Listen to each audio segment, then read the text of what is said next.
What is going on today, guys, ladies and gentlemen? It is Saturday, technically Sunday for me, here at Jack of All Trivia. This is a very special event for us today. I am the Black Lantern Brooklyn Vale, and this is something that's been built up for the last 3 weeks or so. Very exciting. This started as kind of a random thing. Factions were going back and forth, calling each other names, accusing people's mothers of being bad bakers, and then they were like, you know what? Let's put these factions in a ring to determine what is the faction to rule them all. Joining me today, of course, is my co-host. He is mashed potatoes, Caleb Hansen. Caleb, how are we doing today? I'm doing fantastic, man. I'm excited for this match, or matches, if you will. This is going to be intense. This is going to be awesome if we can pull it off, which I think we can. I think this is going to be right up there with the free-for-all as of things that, like, you know, we're really like shooting for the stars with these events that we're doing, and I think it's going to be awesome, and I can't wait to get it underway. Nice. So how it's going to work today, guys, is at all times we're going to have the leaders of each division. They're going to be on here. They're going to be like responsible for their faction members for coming in. We'll get into the rules here in a second, but first I want to get into the heads of the leaders. So first, he just got off work, I think an hour ago. He is the spokesperson of the Alpha Alliance. That is stock footage. The Hurricane, Kane McMillan. Kane, how are we doing tonight? I am doing fine. I did get off work about an hour ago, so that's always fun. A little tired, but I got 5 people to back me up. I can be the tired one. These guys are gonna be ready to rock and roll and get us a win tonight. All right. How do you feel about your faction coming into this? Are you guys well prepared? Are you a well-oiled machine, or is it going to be one all-star performance? When you break it down, like from when we first started, we wanted to do something a little bit different from everyone else, and also at the same time give someone a rival to, at the one point, Omega Club. And that was the whole point of the Alpha Alliance, was to be Omega's rival. And then now we have more factions and everything. So it is really interesting to see how we can do. But like, I don't think you're going to see like one person just go crazy, because that's not how we are. Like, I think we're very well balanced, and I think Robert even said we have past champions, current champions, and future champions. So, like, all right, yeah. Very interesting to hear, and best of luck to the Alpha Alliance and all their work. Next, I'm going to go up to with the themes of the past few rewinds. I tried to make them Atomic Nation, Alpha Alliance, NWO, and Apokolips. And he is actually one of the people who has yet to be on a rewind to kind of talk on behalf of the faction. He is the leader of Atomic Nation. That is the Jeremy Adams. How are we doing today, Jeremy? And how do you feel about your faction coming into tonight's match? Oh, I'm doing great. I'm excited to be back here, and I'm just really excited to be bringing Atomic Nation to the table. I love, the faction that I have, the guys that we've got. They're really awesome people. They're my friends now, and we're just a great crew. I'm proud of all of them, and it's gonna be a tough battle. It's gonna be some tough competition, but whatever happens, I know everyone's been training. Everyone's ready. They're all gonna play their hearts out, and we have a new mascot here to cheer us on. His name is Felix, and he is saying, "We're ready." Awesome. Good to see. Thirdly, I'm gonna go over to a guy who has been a frequent collaborator on the Rewind. His faction members have made their presence known with very strong debuts. He is the movie trivia champion of the world. He is the comic book lad, Grant Gregory. Grant, how are we doing today? And is Apokolips ready for whatever it is that they're gonna do? Apokolips was born already, my friend. Everyone knows that. We get the best of the best that come in. Just a side note, I'm not the leader of Apokolips. We don't have a leader. We work things out in a democratic fashion, so I'm just the representative, not the leader, so we'll stick with that.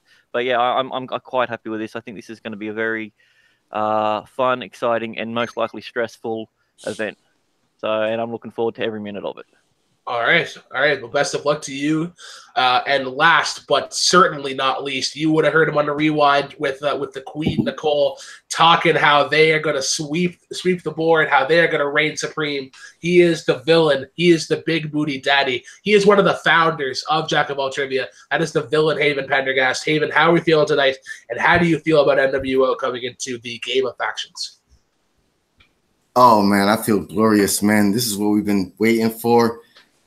Chomping at the bits. The NWO tonight is going to show why we have been the longest reigning faction anywhere. And it's crazy because the only other faction that's going to probably play well is the Apokolips, and they're like the newest faction. Like the other two, we're not even fucking worried about them, dude. Like tonight, we are for life. I'm pretty sure we have more belts than you guys have wins. You have no belts. Maybe your teammates do. You ain't got shit right now. That's why I said we. All right, guys. So how things are going to work is they're going to work like this.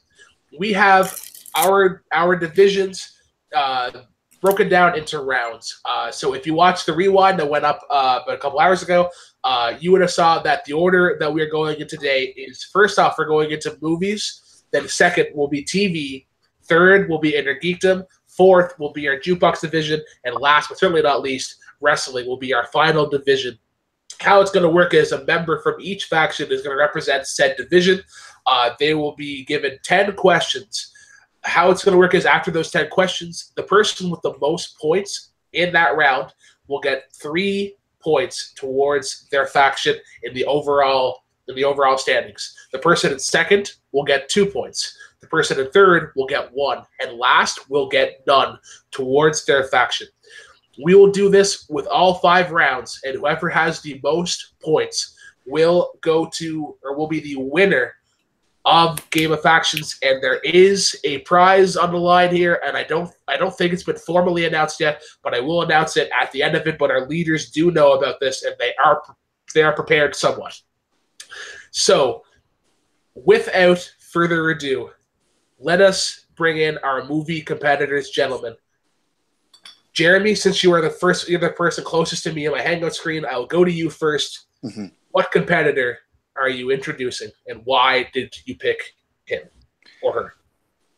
I picked this person because they have, I think, impressed me and impressed everyone lately with incredible matches and a certain title win. That would be the Vicious Trollop, Jessica Morgan. She's going to be our champion in movies tonight. Woo! Awesome. Good to see. Next up, from the NWO, while Jeremy is sending the link to Jessica, Haven, who do you got coming in here, and why is this person the best fit for movies in NWO? Because the NWO, we recruit wisely, and this guy, he hasn't played in a while. And when he did play, he won his first match. And I'm actually pleased that he's making his re-debut here tonight for us. And that is the man himself, William. I can't even pronounce the goddamn last name. Good start, David. William Eguizabal.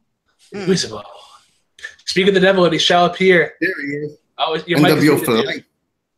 Your mic is muted. Holy crap. Alrighty. That's very exciting to see. Grant, I'll go to you next. Who are you bringing in to compete for the movie division, and why? Well, I mean, it's no surprise. I love movies. I am currently the champion. But I decided to find someone else. What? So my strengths actually lie in other categories. So the person that I've picked, I've just sent them the link, and they'll jump in momentarily. So you can go on to your next person. All right. The drama. And Kane, the Alpha Alliance, who do you have in for movies, and why?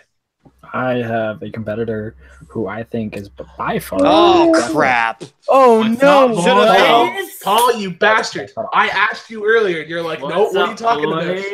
You pulled Who's the ready to get wool over my eyes. Who's ready to get their ass beat? And a friendship ends. All right, Cade, who do you got? Who do you got? Yeah, so I have a guy who, frankly, I feel like is probably the most underrated person in movie trivia and Jack of all trivia. And he's a guy who I think can actually win this whole thing. I think he's going to win that belt very soon from Grant. And he's one half of Team Destiny. He's Jake Marangoni. Wow, that's pretty cool. I've witnessed Jake compete firsthand. He knocked my ass out. I'm nervous. Hello, Jake. Greetings, everyone. All right, guys, how are we doing today? Crap. So just a quick run through of the rules. You will get 10 questions from predetermined categories. Each question is worth 1 point. You will have 15 seconds to write down your answer. When the 15 seconds is up, you will speak as well as reveal your answer. How we're doing repeats today is that each question will be repeated at a maximum of 3 times. Or sorry, each question will be told only 3 times. So only 2 repeats will be used. And that is for audio or stalling in general. We'll be asking all the 10 questions in general. The person in the lead will get 3 points towards their faction. The person in second will get 2. The person in third will get 1. And the person in last will get no points towards their faction. Any questions we have, guys, before we start? Yes. Haven, did you ever figure out your competitor's last name? No, he didn't. He won't. No one will. So that's okay. All right, guys. It was at least close, I think. I'm not gonna butcher nobody's name, so if I can't pronounce it, I'll just say the first letter because I don't want to disrespect him on live TV. Haven has enough respect to know that I don't care how he pronounces my last name. The only name that matters is the one that's going to be the victor, and that's mine. Sorry. All right, Caleb, I'll ask you if you can do the time. Yep. If everybody's ready, let's dance. Question number 1 in the movie division is going to come from the category of comedy. In This Is Spinal Tap, how tall is the artificial Stonehenge that the band have built for their live performance of their song Stonehenge? So clarification on that: the one they have built or the one that gets built? The one that gets built based on their specifications that they write down. Okay. I've yet to watch this movie, but it is one. Are you serious? Yeah. I love Rob Reiner as a director. That's man, 5, 4. Can I get a repeat real quick? Absolutely. All right, category of comedy. In This Is Spinal Tap, how tall is the artificial Stonehenge that the band have built for their live performance of their song Stonehenge? Yeah, that's insane that you've never seen this movie. This is like one of my favorites. And by the way, Rob Reiner only played the director of the documentary. It was actually a Christopher Guest movie. No, Wow. Reiner directed it. Sorry, Did he? Caleb. Did he? Yeah. Never mind. Sorry, buddy. Time is up. All right, time is up. Let's go to Atomic Nation first. Jess, what do you got? It was 18 inches. 18 inches is correct for 1 point. Jessica. Boy, Lily. Will. I put 2 feet. 2 feet. Can't accept that, unfortunately. Jake. I knew it was inches. I put 3.5. And Paul. 18 inches. 18 inches correct. Atomic Nation and Apokolips striking blood first. All right, Caleb, take it away with question number 2. All right, guys. Question number 2 comes in the category of action movies. Action movies. In Jack Ryan's Shadow Recruit, what unusual method does Victor Shrevin use to threaten Jesse after he kidnaps her? What? You cut up there, Caleb. I apologize. All right. In Jack Ryan Shadow Recruit, what unusual method does Victor Shrevin use to threaten Jack's fiance when he kidnaps her in the back of a van? Did you guys, everybody hear that this time? Yeah. All right.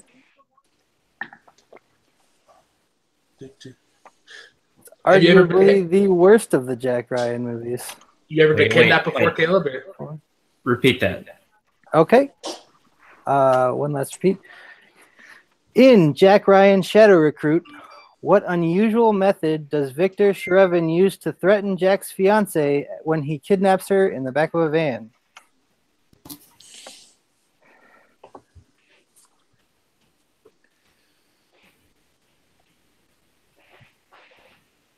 I can't have been kidnapped, at least not to my knowledge, but you never know. 5, 4, 3, 2, 1. Pens down. All right, let's go to William first. Waterboarding. That's incorrect. All right, Jake. I didn't see that movie. It's a piece of crap. Yeah, I didn't start. I said poison. Nope. That is incorrect. Let's go to Paul. Does he threaten to have sex with her? Nope. That's also incorrect. Jess. I just had a bomb. Also incorrect. Correct answer is he sticks a light bulb in her mouth and threatens to crush it. Very specific. No one saw that movie. Anything Let's with go a light on to the bulb. next. Yeah. All Nobody right, guys. All right, guys. Question number 3 is going to come in the category of sci-fi. What is the name that is given to the virus that wipes out 98% of the human population between the events of Rise and War for the Planet of the Apes?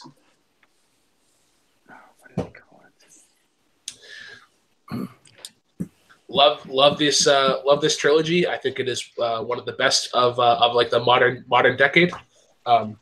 Rise is phenomenal. Yeah, I do think Rise is probably the best of them. But yeah, they're pretty fantastic movies. I'm a big fan of this whole franchise. Honestly, 5, 4, 3, 2, 1. Pens down. All right, let's go to Jake first. Rise is the best one. Simian flu. That is correct for 1 point. Paul. Yeah, I missed school because of this one time. Simian flu. Nice. That is correct. Very, very deserved way to miss out on school. Jess. Simian flu. That is correct. And William. Let's make it 4 for 4. Simian flu. A clean sweep. That's what we like to see. Everybody's on the board. Questions I hold, please. All right, still anybody's game here. Going to question 4. Question 4 is in the category of animated movies. Yes. What does the acronym NIM stand for in the Don Bluth classic, The Secret of NIM?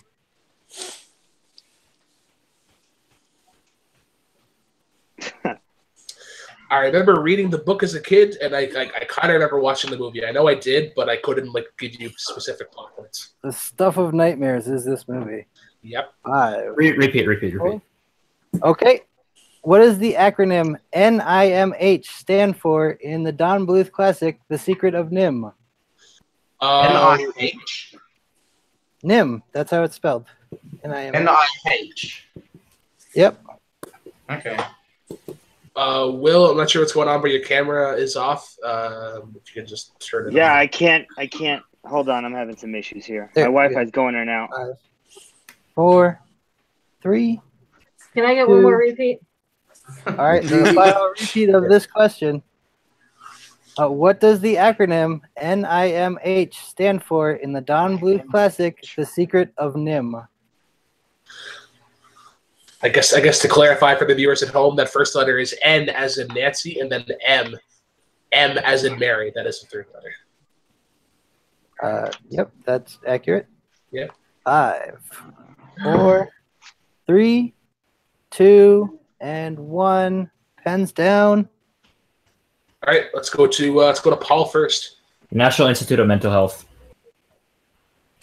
Sorry, did that say natural or national? National. Yep, that's right. Okay. That's correct. Let's go to Jess. National Institute of Mental Health. I could not write fast enough. Correct. Correct. Will. I wrote, since I didn't think it was that obvious, I went with Neanderthal inch mice of hell. That is correct. And Jake. No idea. No idea. All right. All Now, right. come on, that's the best answer of the day. First of all, Absolutely. All right, guys. Question number 5. Question number 5 is going to come in the category of crime. What is Kevin Costner's last line in the Brian De Palma Untouchable? Sorry. Oh, let me repeat that again. I messed it up there. In the category of crime, what is Kevin Costner's last line in Brian De Palma's The Untouchables? oh my god, Wow. You like Kevin Costner, Caleb? Yeah, for the most part. Like I'm not a big sports guy, and he's in a lot of sports movies, but everything else I love. So I love Kevin Costner, man. 5. I love Kevin Costner. Man. Shoot, I even like 3 Days to Kill. 1, pens down. Don't mention that in here. I don't like McG. All right, let's go to Jess first. I got nothing. Nothing. All right, let's go to Will. I couldn't remember, man. No. All right, Jake. Very specific quote. You need to see the movie to know. Yeah, you would technically be correct, but we can't accept that answer. Paul. It's in reference to Prohibition. I think I'll have a drink. That is correct. That is correct. All right, guys. So after 5 questions, Apokolips is in the lead. Paul getting 4 points. Jess is in second with 3, and then a tie for last. We have William and Jake. It's a tie for third best. Thank you. Tie for third. Tied for third best. Although there is nobody behind you. So, all right. So now question number 6 now. William and Jake need to do some work here and hope that Paul and Jess miss. Question number 6 is from the category of Disney films. What Disney movie features the voice talents of Harvey Firestein, George Takei, and Pat Morita?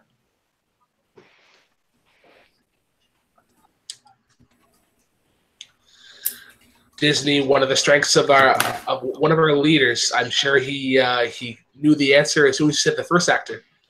I don't know. He's been in a bunch of movies, but yeah. Sure, fair enough. 4, 3, Repeat. 2. All right. First repeat. In the category of Disney, what Disney movie featured the voice talents of Harvey Firestein, George Takei, and Pat Morita?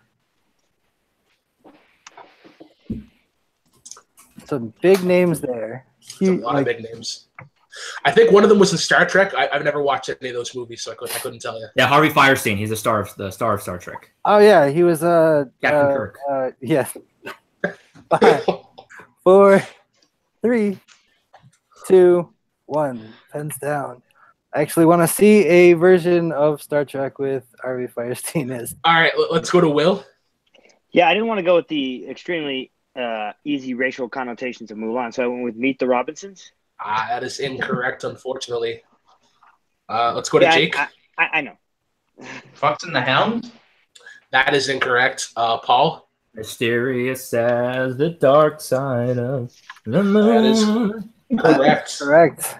Jess? That's Mulan. Mulan is correct.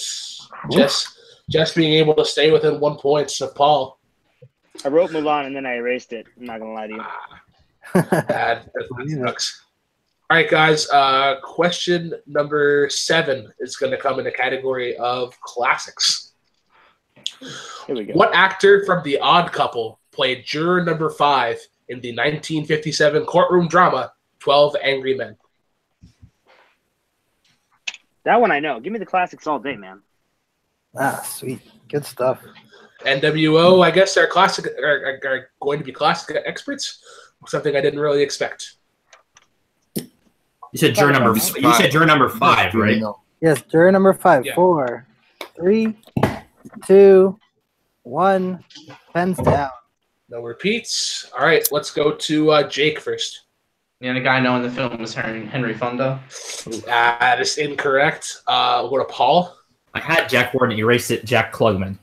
Jack Klugman is correct. We'll go to Jess next. Jack Klugman. Jack Klugman is correct. And William. Likewise, Mr. Jack Klugman. That is correct. Himself. Thank you Quincy very much. himself. Yes, indeed. William able to create some separation between him and Jake to get a prominent third place there. 7, right. 8. Yep. And question number 8 now. Question number 8 comes in the category of fantasy movies. What is the name of the big hairy beast that is friends with the rocks in Labyrinth?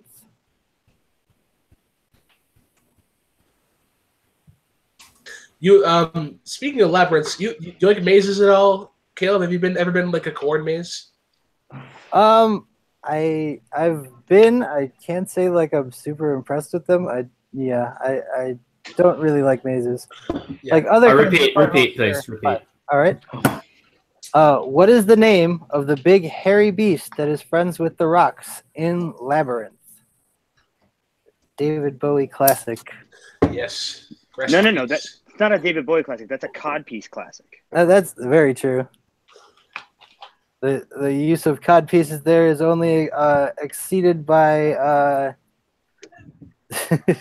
Rowan Atkinson in Blackadder. 5, 4, 3, 2, 1. Pens down. All right. Let's go to Paul first. I just want the random character I know from the movie Hoggle. That is incorrect. We'll go to Jess next. Ludo? Ludo is correct. What a William. Yeah, I don't know. Atreyu? That is incorrect. And Jake. Wrong franchise. I put Luco. Ooh. They're literally. Hold on. They're literally the same thing, okay? Off by literally a line. A I just put a line, yeah. line in that C. Yep. That is unfortunate. All right, question number 9 is going to come in the category of drama. For what sport did Forrest join the All-American team and travel to China to spread world peace in Forrest Gump? So can you repeat that? Absolutely. In the category of drama. For what sport did Forrest join the All-American team and travel to China to spread world peace in Forrest Gump? I would consider this a gimme, but I feel like I need gimmies in each of the rounds, and make sure they get at least 1 point. I mean, there were a few that at least one person missed, so I'm pretty happy with this question. I guess 5, 4, 3, 2, 1. Pens down. All right, time's up. Let us go to Jess first. I had ping pong or table tennis. We can accept ping pong. William. I mean, she wrote table tennis, so it counts. Table tennis, but ping pong is not the name of the sport. Oh yeah, they're the same thing. Jake. That's true. Ping pong. Nope. That is correct. And Paul, to keep it He's tied an up. American football player, but he still played table tennis. Yep. Yes, that is correct. All right, pretty interesting going into this last question. Jess and Paul are tied at 7, William at 3, and Jake at 2. So curious to see what happens here. Yes, indeed. This should be very interesting. Your final question comes in the category of anime. Anime. What? Yep, What? anime. Isn't it typically animated? Anime? Or yes, anime. I've got it as anime / foreign films, but Hold on. yeah, Those are totally different things. Well, it's in foreign films, but it's from an anime. Just let him it's ask the from damn an question. anime. Exactly. Let him ask. All right, come on. All right. What Hayao Miyazaki film is about a prince who becomes involved in a struggle between a forest princess and the encroachment of mechanization? Oh my goodness. See, if I had gone with foreign films, nobody would have gotten it. But now No. it's an anime. It's like But like, Didn't real. 5, 4. I mean, they're not domestic film. I don't know. Whatever. 4, 3, 2, 1. Pens down. All right, no repeats. Let's go to William first. Howl's Moving Castle? That is incorrect. Correct, Jake. I don't care. Princess Mononoke. I don't see any movie release dates, no Oscars, no directors. Just a. That is What I correct. mentioned. To tie it up with William, Paul. 1997's Princess Mononoke. That is correct, and Jess to keep it tied there. Oh, Princess Mononoke. That is correct. Oh, So we have a very interesting scenario. It is tied, but in two separate ways. Jess and Paul are tied for first, and William and Jake are tied for third. So we have a tiebreaker question for you guys, and this is just to determine placement in points. Yep. So everybody's going to be answering this one. Your question is going to come in the category of sports. What 2005 high school sports movie was the feature film debut of Channing Tatum? Oh. Can you repeat the question, please? Absolutely. Question in the category of sports. What 2005 high school sports movie was the feature film debut of Channing Tatum?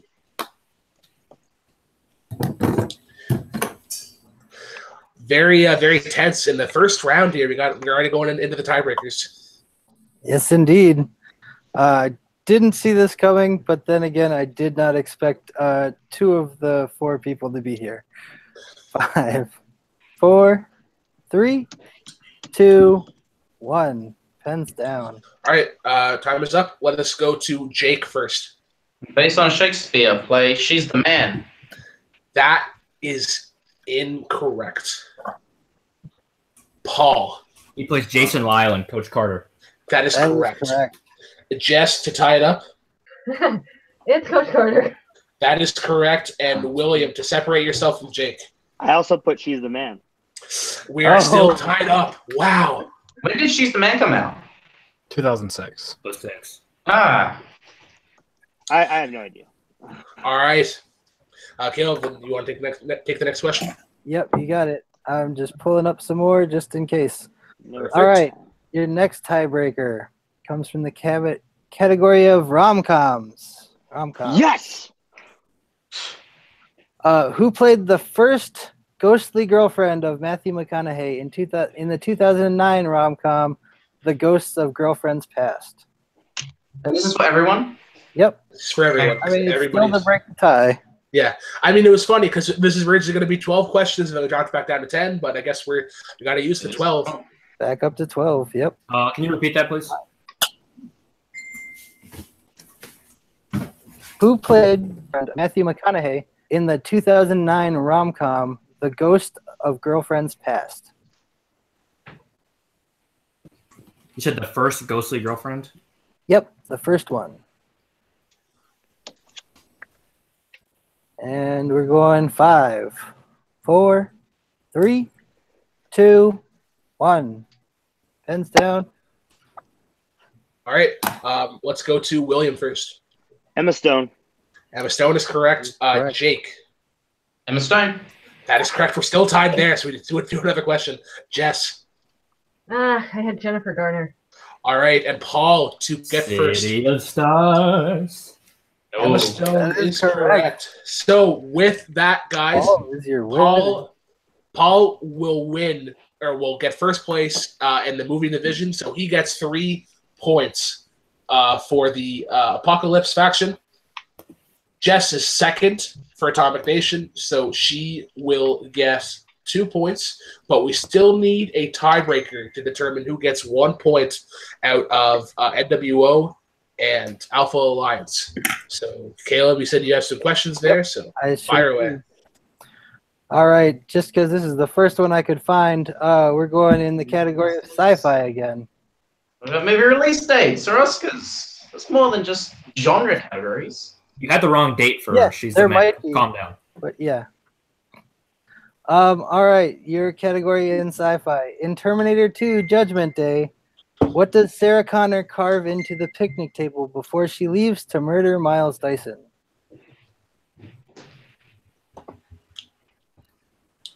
Jeez, these guys are heated coming in here already. This is just the first match. I mean, I think there's a saying you can't have your cake and eat it too. So, although that's a pretty dumb saying because if you get your cake, you probably want to eat it. 2. That's 1. Pens down. All right, let's go to Jake first. No Fate. That is correct. And William. I got it wrong. All right. Oh no. So with that, Alpha Alliance will get third for 1 point, which means NWO gets the goose egg to start off round 1. I want to thank everybody who participated in the movie division. We'll save plugs because that's going to take forever. So thanks for coming on, guys. Congratulations to Paul on getting first. And now we go into our TV division. So those who played movies, thank you very much. Sorry, Haven. Stick around. It's all good, brother. We still got this. So wow, we got into the tiebreakers already. So that's it's very close, very curious with Jess and Paul there, and then even so with William and Jake, like there was still a battle for third. Very good to see. It was tight. So we now go into our TV division. That is going to be second. I'll go in reverse order this time. So Kane, send in your person. Who is going to be representing Alpha Alliance and TVs and why? I think it's pretty obvious. I'm going to bring in the TV champion, the guy who is the champion for a reason, Chance the Titan Ellison. Woo! Awesome. Excellent. Grant, representing Apokolips, who will be representing you in TV and why? The person that I picked in TV is myself. All right, so we see our first leader coming in today for the TV division. Haven, NWO. What do you got for TV and why? He should be jumping in now. Hopefully, he jumps in. Is he there yet? I picked him because he said he's a strong TV competitor. Right? So he's a new guy. His name is Anthony, and he should be jumping in hopefully soon. All right, interesting. And Jeremy, representing Atomic Nation, who do we got for TV and why? Someone who's always been a great competitor, someone I'm proud to have on my team. He is a fan of Ninja Turtles. He's a great competitor. His name is Nazario Montenegro. That's awesome. I believe this is Nazario's Jack of all trivia debut. So this is I think it is. Very exciting to see. Nazario is a beast in movies, so we'll see what he can do in TV. Hey guys. We got Nazario. We got Chance, the TV champion. This is a pretty stacked card already. Give me a second to switch to my phone. Sure. Yep, no problem. Audio issues. Like, man, this is a scary lineup already, and not everybody's here yet. That's nuts. I honestly did not expect Chance to go here. I expected him to go in his other where he's got his other belt. But well, I got another player who can back me up on that front. So this is where we need me. Now the real question: Who wins the Civil War battle? Chance or his Wi-Fi? Chance or his wife. Oh yeah. Oh man, that joke's getting so old. Sorry, I couldn't hear you. Wi-Fi was playing up. How you doing, Grant? All right, buddy. What's going on? All right, so we're just waiting for NWO to make their presence known. Oh, are you the TV player, Grant? I certainly am. Okay then. We haven't ever seen the comic book lad in TV, and this has been admittedly one of his strengths. So I'm curious to see what he can do against a champion and somebody who has shown to be a powerhouse in movies. So yeah, I mean, after Nazario, after what he did.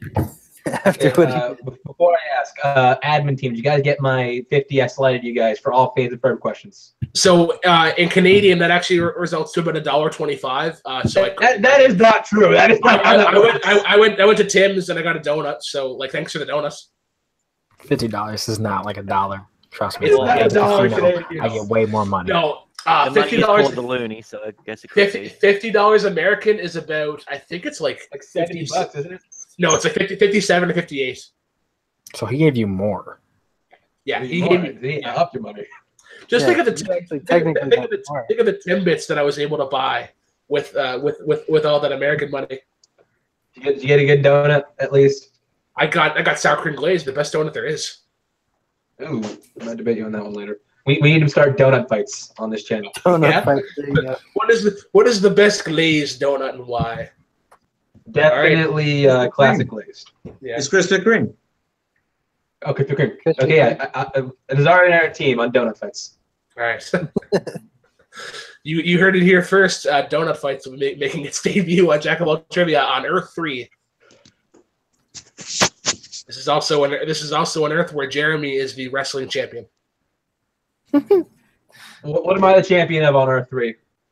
You're the champion of Barbie. We actually have a division just for Barbie, so toys, TV, movies. Nice. I mean, Barbie's a pretty big brand. Like, That's right. It's also in a world where I hate comic books, so Yep. That's a sad world where Grant hates comic books. That's like a world where I hate bare naked ladies. That's just it's a world that I hope that does not exist. It's a world where you're not going to eat. Sergeant Slaughter was a wrestler. There, I know something. Hey, there we go. And you are champion. Andy, come on, accept my offer. Play me in wrestling.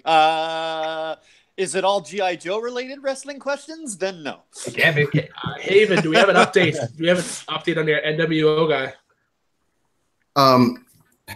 He's trying to play on his phone, and he says when he clicks on the link, it just shows up. if he's on his phone, he needs to be Yeah, added. get his email. conversation. Get his email. Yeah, That's what happens to me. That's why I open them in the laptop and then change back. Yeah. Wouldn't be a live show without some technical difficulties. It's gonna happen and Sorry. continue to happen. Chance, you have a copy of the room? Never could have imagined it would have been Haven's team. I'm kidding. I do have my script right here. All right. So work them forth. I can start reading. Yeah, sure. Hey, come to me. Are you hurt? No, I can handle it. Nice. That's why he's on the team. He's got the best toys. Brooklyn, I'm sending it to you. Okay. Grant. I got a Voltron, Nazaria, you lucky son of a bitch. I want a Voltron. Is that A uppercase or lowercase? But can you break them down into lions is what I want to know. Yeah, so you break them down to 5 mini lion bots, or just the one big robot. You can break any toy down. Well, that's true. Well, true, you can break anything. Matter of fact, you can put it back together. Try uppercase. Okay, I said it. I believe I said it to him. We got somebody.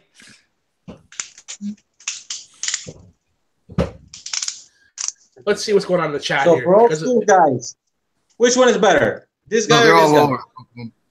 Okay. Ooh, the classic. I like this guy. One? I like the old one.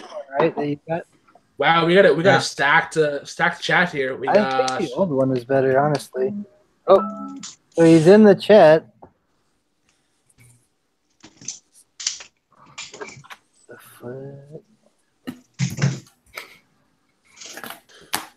This is going so swimmingly. Yeah, we got Mark. How many people we got watching live?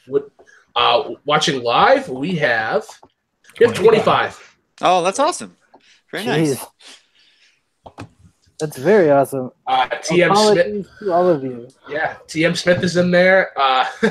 Robert is saying we're cutting into Chance's bedtime. You got Caleb Coho in here, and Nico Suave Rigoli. Yeah, once again, TM Smith at TV Reactions. Paul hopped back in the chat. Jess popped back in there. I see Robert in here. Kane was in the chat. I got too many movies and TV to watch, Robert. I don't sleep. That sounds so good. All right. Oh, there we go. Oh, we got somebody. Oh, here he is. There we go. His debut, I believe, making his internet debut, Anthony Burris. Hello. To the internet. Alrighty. How good is it? Hello, good. Alrighty, guys. Do you need a rundown of the rules right quick? I'm good. No, I'm good. 10 questions. Whoever first gets 3, second gets 2, third gets 1, and last gets none. Each question will be asked at a maximum of 3 times. And keep in mind, guys, you have a challenge. So, okay. All right. Round number 2, TV. Question number 1 is going to come in the category of comedy. In How I Met Your Mother, who plays Hammond Druthers, Ted's boss at the architectural company? I wish Sue was awake right now so she could tell me, she could yell out the answer, because this is a series that we've watched multiple times. 5, 4, 3, 2, 1. Pens down. I feel like the weakest character is the main character in How I Met Your Mother. That's fair. What a chance. That's a fair assessment. What a chance first. Who do you? He is the one who knocks, Bryan Cranston. That is correct. Grant. Bryan Cranston. That is correct. Nazario. Didn't have it. No. And Anthony, or what? Like, what do you go by? Anthony, yeah, that's fine. Yeah, I don't have it either. Yeah. Okay. Walter White himself, Bryan Cranston. He didn't even knock. I mean, he might have some point during the show, but I don't think so. I think he rang. He rang. Yeah. Yeah. All right. Question number 2 comes in the category of kids TV. Kids TV. In Power Rangers. This question. In The Sweet Life of Zack and Cody, what is the name of the bellboy played by Adrian Ramada?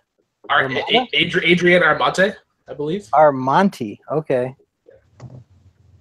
I apologize. I'll just go ahead and say it again. In The Sweet Life of Zack and Cody, what is the name of the bellboy played by Adrian Armonte? And just the first name. I do not need his elongated full name. I'm giving it to you anyways.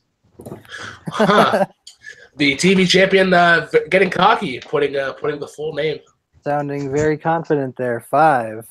Watch that after school. 3, 2. I did watch that after school. Thank you. 1. Pens down. All right, let's go to Grant first. I remember a name Esteban, but I don't know if that's. How did you spell it?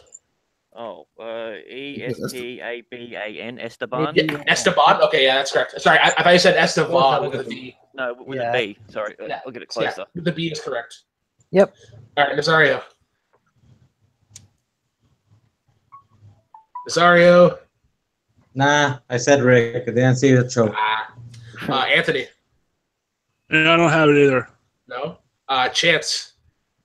The correct answer: Esteban Julio Ricardo Montoya de la Rosa Ramirez. Wow. You bastard! That is correct. That is So correct. does that mean he gets a bonus point? Because I mean that's. I can send him a sour cream glazed donut. I'll send it to him in the mail, and he can taste what a real donut is like. Sounds I'm disgusting. sure it'll go well. Question number 3, gentlemen. It's going to come in the category of drama. In which drama, debuting in 1994, featured nurses Chuni Marquez, Malik McGrath, and Haley Adams? Can you please repeat? You got cut off. Absolutely. Question 3 in the category of drama. In which drama, debuting in 1994, featured nurses Chuni Marquez, Malik McGrath, and Haley Adams? Does that count for one of the repeats? No, it was technical. I wouldn't say, but yeah.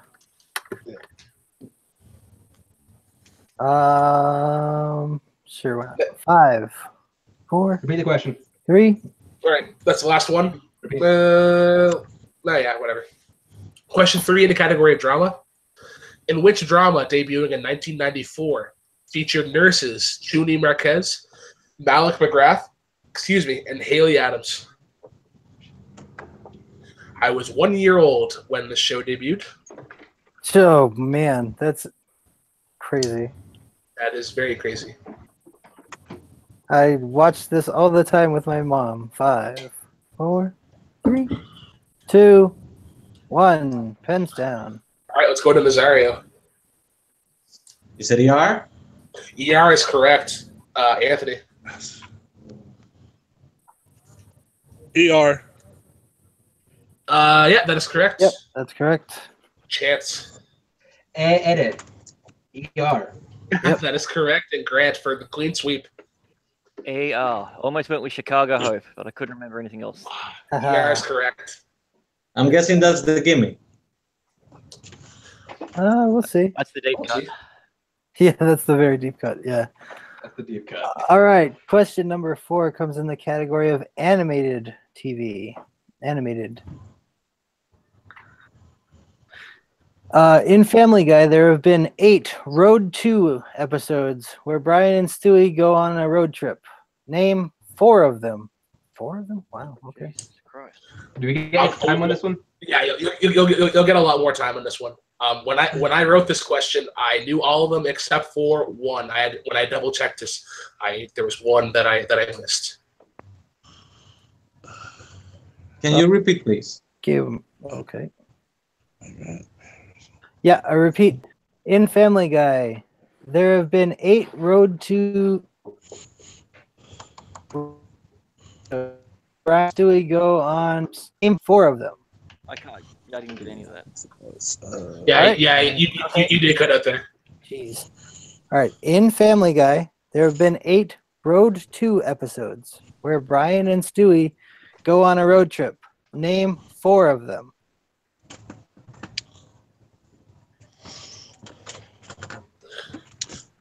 Been recently rewatching Family Guy on Netflix, and unfortunately they cut out season 8 and below. I feel like that's their best stuff, like season like 4.5 and earlier.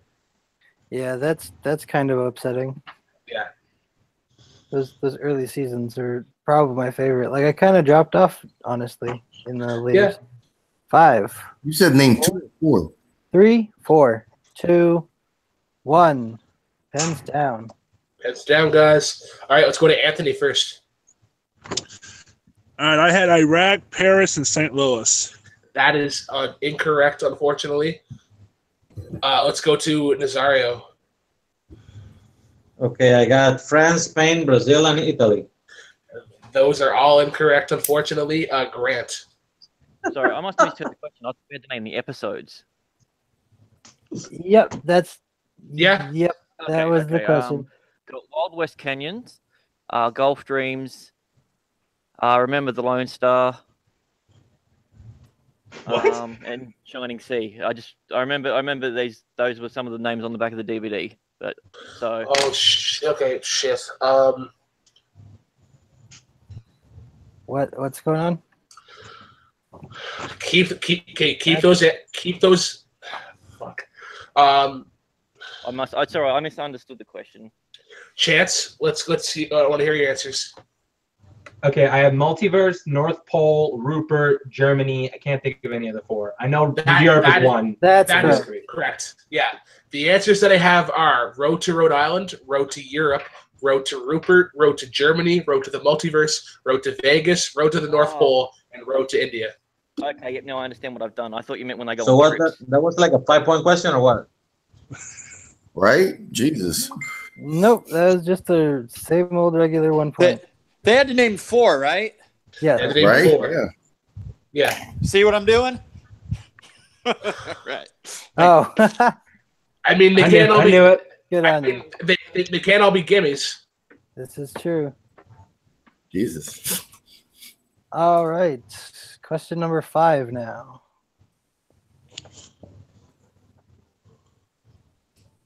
Brooklyn? Oh, yeah, sure. Yeah, question number 5 in the category of classics. How many seasons did Gilligan's Island run for? There you go. Short and you got sweet. All right, question 5 in the category of classics. How many seasons did Gilligan's Island run for?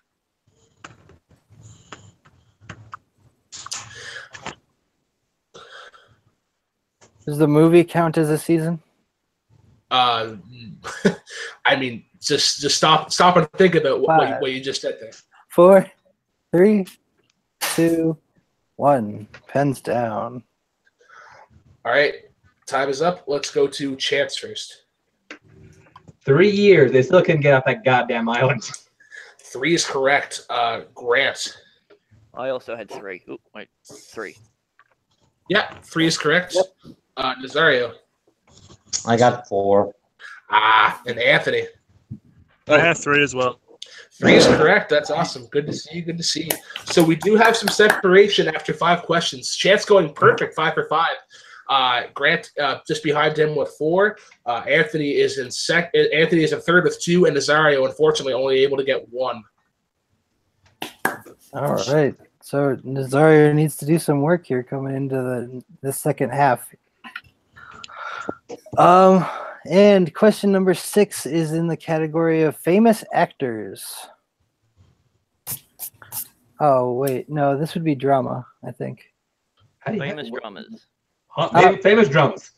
Well, just because it's not a question about the actor. All right. The U.S. version of Shameless, starring William H. Macy, takes place in what state?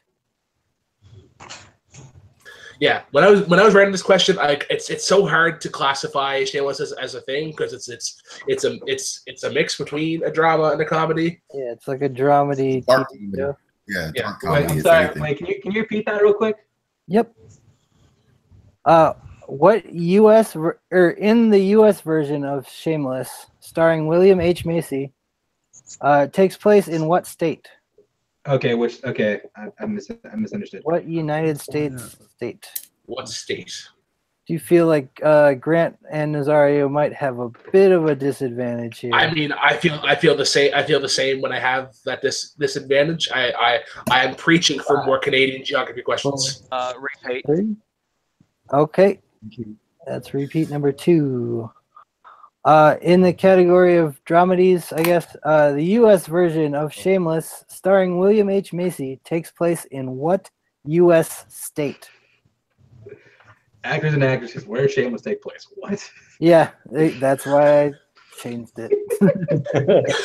Call the audible there. 5, 4, 3, 2, 1. Pens down. All right, let's go to Grant first. I have no idea if this is correct. I think pretty sure it was in Chicago, and is it Illinois? Illinois is correct. Illinois is correct. Nazario. Wrong pronunciation, but yes. I guess Jersey. Ooh. Anthony. California. Ooh, it's incorrect, unfortunately. And Chance. City. So I had Chicago written down, but then I said Illinois also. Yeah. There it is. Okay. Yeah, for sure. Yep. I almost went Massachusetts. I have Chicago, Illinois. Yep.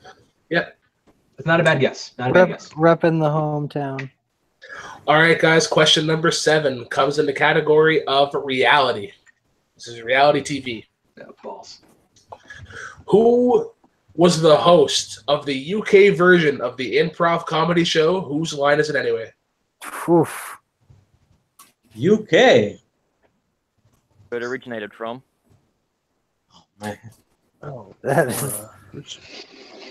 Oh, fuck. 5, 4, 3, 2, 1. Pens down. No repeats. All right. Wow. All right. Let's go to Nazario. I don't have it. No. All right. Let's go to Anthony. Ricky Gervais. That is incorrect. Good a guess as any. Go to Chance. He unconfidently says Clive Anderson. Clive Anderson is correct. Jeez. And Grant. Clive Anderson. Clive Anderson is correct. Holy cow. Wow. So we had one that catered to the local audience, and the now UK we did the UK to Luca? audience. Yeah. UK audience. Yeah. Luca, Ed, Dave, Yeah, Ed also Okay. is British. Yeah, Yeah, there's a few guys. Ed, Che, if he's tuning in. Yeah, that'd be awesome. Cup What's of up, Che? tea. All right, question number 8 now comes in the category of superhero TV, superhero shows. What is the name of the club owned by Cottonmouth in Marvel's Luke Cage? Were you a fan of Luke Cage at all? I really enjoyed Luke Cage. I think I actually think Luke Cage and Jessica Jones are probably my top 2. At least the first season. I would say Daredevil season 1 and Not 2 are Daredevil. my tops. Not Daredevil. 2. Repeat. All right. All right. What is the name of the club owned by Cottonmouth in Marvel's Luke Cage? I mean, Daredevil season 1 is definitely up there. But like, I count by scene. I don't count by show. I just say like for Luke Cage, I dropped off after a certain person died, and then I was like people were telling me like, yeah, you didn't miss much after that. I like Luke Cage. 3, Luke Cage. 2, 1. Pens down. All right, let's go to Grant first. Harlem Paradise? Yeah, well, we can accept that. That's correct. Okay. Nazario. Nah, didn't have it. Anthony. I don't have it. No, and Chance to maintain your lead. That's Harlem's Paradise with an S. Yep, that is correct. Chance still perfect here. That is crazy. Man, these were some deep cuts too. Going into question number 9. Question number 9 in the category of crime movies. In what year was William Peterson replaced with Lawrence Fishburne in CSI? In what show? I'll repeat the question. In what year was William Peterson replaced with Lawrence Fishburne in CSI, Crime Scene Investigation? There you go. Those damn subtitles. I mean, yeah, does it count as a subtitle if the title is an acronym? Yeah, I mean, it takes place in Las Vegas. And... Yeah, that's true. 5. Repeat the question. All right, question number 9 in the category of crime. In what year was William Peterson replaced with Lawrence Fishburne in CSI, Crime Scene Investigation?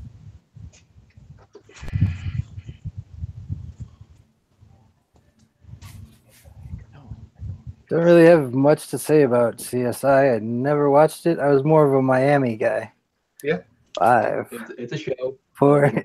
It sure is. 3, 2, 1. Pens down. All right. Let us go to Nazario first. 2007. So close. Incorrect. Let's go to Anthony. 2010. Also incorrect. Not quite there. Chance. That's a 2009. I know what it is now. It's not 2009. And Grant. Are you sure it's not 2009? Because I know he was in one episode in 2000 in the previous season. It's 2008. The season started in 2008. So. It's 2008. It is? Yep. I mean, you can challenge it. You can challenge it if you want. I would like to challenge it. All right, sure. Let me look it up right now. Okay. Question is under I challenge. know he was in it earlier, the season before. Like I think it was like the last episode. Well, it depends on where you're going off because the season started in 2008, but it carried off in 2009. So could either count? But when he replaced him. So you're challenging that 2009 would be the correct answer, or that 2009 should also be an accepted answer. Well, because it was when he took. You said when he took over. Yeah, and what year? And what year was William Peterson replaced with Lawrence Fishburne in CSI Crime Scene Investigation? I'm almost positive at that. I would like to challenge that. For sure. Yeah, and I actually encourage challenges because these mistakes happen all the time. I mean, you look at the Schmodown, they're gonna happen, and they'll continue to happen. All right.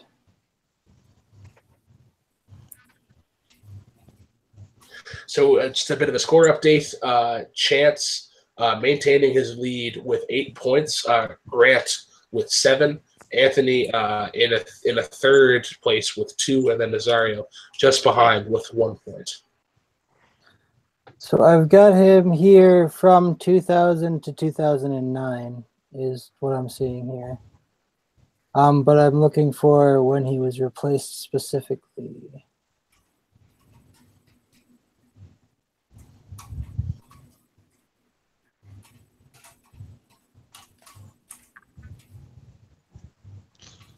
I'm looking too. Let's all look. That works. Because it depends how you define the answer. Because like the season that he became a main cast member started in 2008. Season shows regular forms. I think it was the 10th season. I'm pretty sure it was the 10th season. I just didn't know the original year release of the season. It was the 9th season. Season 9's 10th episode is where he left, apparently. Nazario, I know Anthony said 2010. Nazario, you said 2007, correct? Yeah, 2007. Okay, yeah. So I wasn't sure if you said. I'm pretty sure you said 2007, but I was just curious if you did say 2009. But yeah, this is. I wrote 2009 and then changed it like a moron. Yeah, that second guess is a bastard. T.M. Smith said that it should have been worded differently to avoid this. People are saying that Grant and Chance have the same answer. They do. Yeah, they do. And some people were saying 2008. Lucas said 2008. Paul said season 9 started October 2008. Thank you. That's just It's in the either, chat, it's right? either we both get or we both miss, so it really doesn't matter. Yeah. So that season started in 2008. When did episode 10 come out?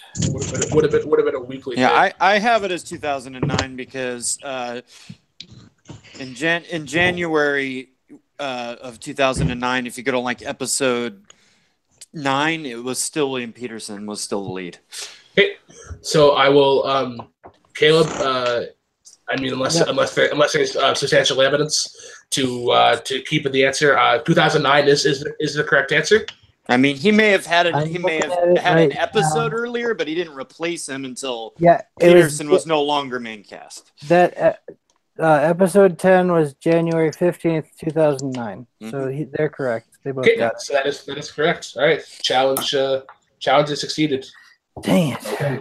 You should ask for the season. I told you the season. It happens. There you go. Yep. I wanted to throw in a release like a year. So. Okay, Oh well, whatever. It happens, and it will continue to happen. Apparently, every word I just said is false, according to Caleb. Moving on. All right. Now, question number 10. Question 10 is in the category of game shows. Name the short-lived MTV game show where contestants were pitted against pop culture experts and received theme prizes if they defeated them. You got cut off. Please repeat. Yep. All right. Name the short-lived MTV game show where contestants were pitted against pop culture experts and received themed prizes if they defeated them. You should miss this one, Chance, just to make it interesting. You should miss this one.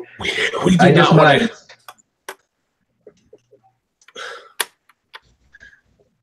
Competitors going for the maximum amount of questions here. 5, 4. I hope you got backup just in case. 3, Oh, do we ever? 2, Repeat. 1. All right. Last one. All right. Name the short-lived MTV game show where contestants were pitted against pop culture experts and received themed prizes if they defeated them.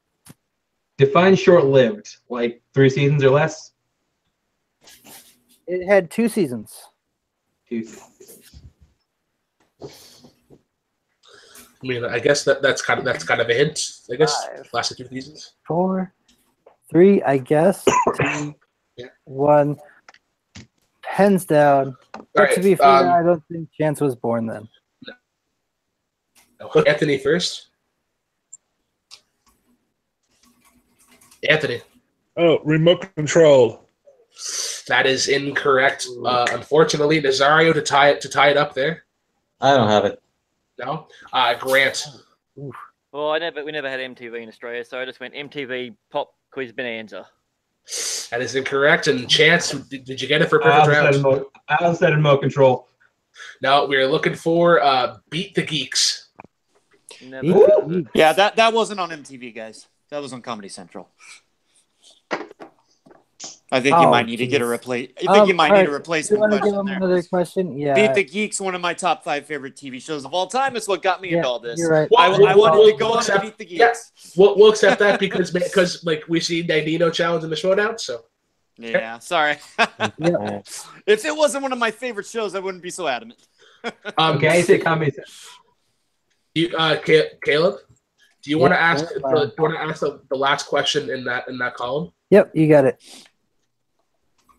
Me? No, I'll ask it. Yep. That's the truth. Okay. All right. The backup question 10 is classics. Classics. What 1970s show was a spin-off from the All in the Family spin-off Maude?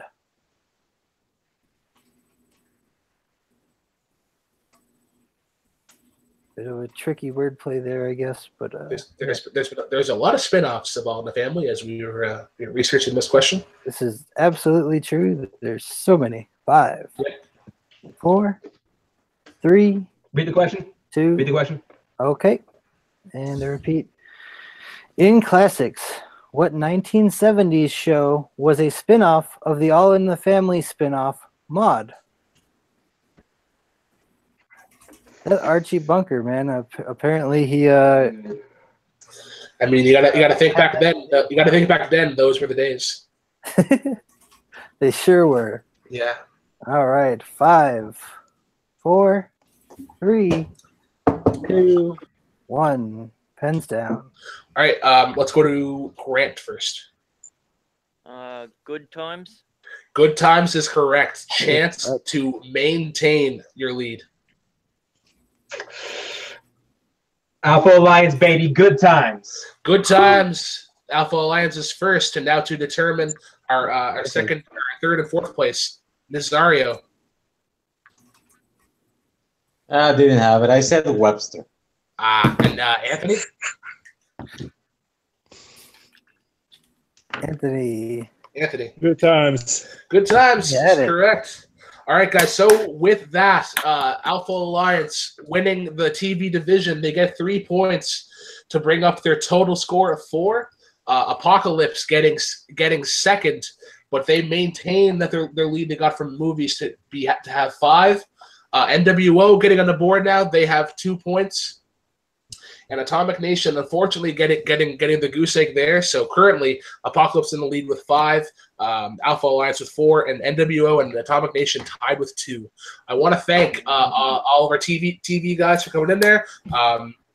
Yeah, good to see there. And like this is staying close. So it's still anybody's game here. So I want to thank everybody and yeah. Well done, Chance. Thank you, Grant. You too, man. You too. Can't wait to face you in a title match sometime. It'll be good. Bye, guys. It'll be good. I'll see ya. All right. Then moving on now to the third round. Inner Geekdom. Very. I would say it's probably our best division. I would say very. There's a wide pool to choose from. I feel like that's kind of a thing that everybody kind of tackles at least once. But Caleb, I want to get your thoughts on that TV round. That was intense. I don't know how Chance did it. That's insane to me that Chance pulled off a perfect 10 for 10. He's the champion for a reason. So yeah, that proves why he's champion. We just saw it right there. Beating even Grant, who we'd seen, do well in the free for all, answering TV and movie and everything else. But wow, Chance was just dominant. That was crazy. Yeah. But it was definitely between those two. The two debuts showed themselves like pretty well. In terms of just like a normal person coming in and playing on that, absolutely they did well. I don't know if I would have done that well with these questions, and I helped write some of them. Yeah. All right. So we see a wild Sean Sandberg appeared. So I guess we'll go to Apokolips. I guess that Sean is your representative for IG, Grant. No need to assume anything, but we'll go with yes for now. Okay, sure.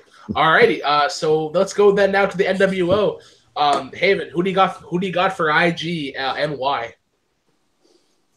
Oh, because he's the king. That's the one and only Caleb Kono. Kono. Caleb Still don't know his damn name. it, dude. I still don't know the name. Like straight up, like dude, he's the guy that actually exists within your faction. Hey, Haven. Like, what the Haven, fuck? what's my nickname?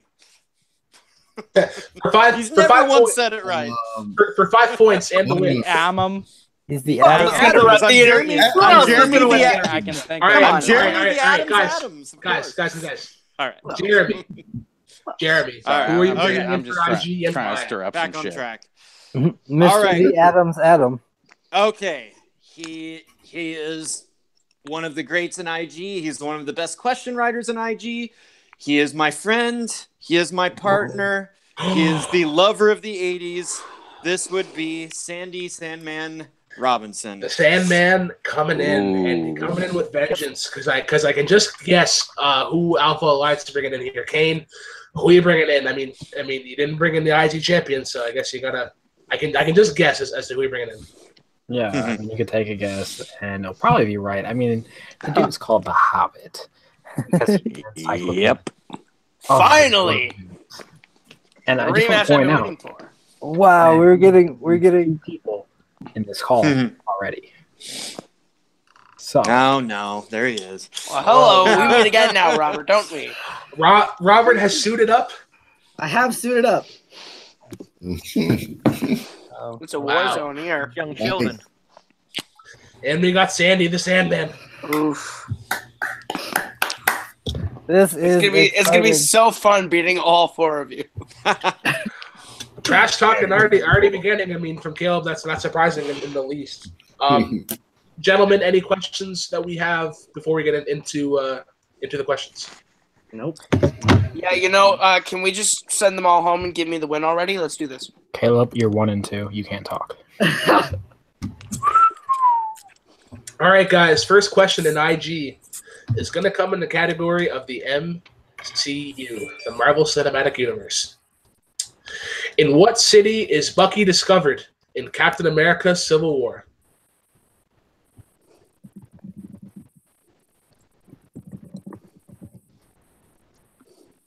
I would say Civil War is probably like my favorite of the MCUs. No, sir. Would you repeat that question for me? Wrong. Absolutely. First question in the category of the MCU. In what city is Bucky discovered in Captain America: Civil War? I've already got on record as saying I think that the Civil War is the weakest of the Captain America movies. Really? I will second that. 5, 4, 3, 2, 1. Pens down. All right, let's go to Mr. Coho first. Berlin. That is incorrect. We'll go to Robert. Vienna. That is incorrect. Correct. Sean. Washington, D.C. That is also incorrect. Also incorrect. Sandy. Yeah, I'm wrong too. I said Guam. I know it's some small little name like that. We're looking for not. We're looking for Bucharest. Bucharest in Romania. Oh. Yep, that's where he's discovered by the strike team and Captain America, and then chased by Black Panther. All right. Yep. Oh, okay. All right. Just calling in audible here. Brooklyn, I'm gonna mix them up so that they're not all comic books at the start. Sure, that's fair. So we're gonna go with the category of Star Wars next. Star Wars. Finish the quote from Princess Leia from Star Wars Episode 4: A New Hope. Darth Vader, I should have known. Blank.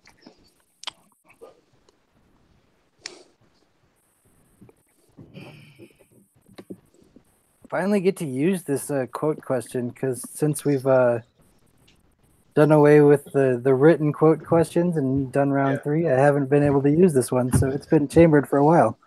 Nice. 5. Good to see. Repeat the question. Okay. Thank you. In the category of Star Wars, finish the quote from Princess Leia in Star Wars Episode 4: A New Hope. Darth Vader, I should have known. Blank. Yeah, you know it's a stumper when Nico says in the chat, "The fuck." Am I smarter than Nico this time? It's literally her first line. The jury is still out on that one. 3, 2, 1. Pens down. All right, let's go to Robert first. Only you could be so bold.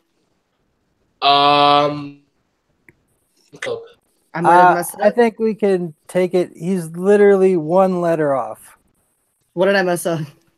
It's only wood. Okay, good. Yeah, it's 1 letter. Yep. All right. Okay. Sean. I didn't get it. There could not have been a more foul stench. Okay. I didn't get it.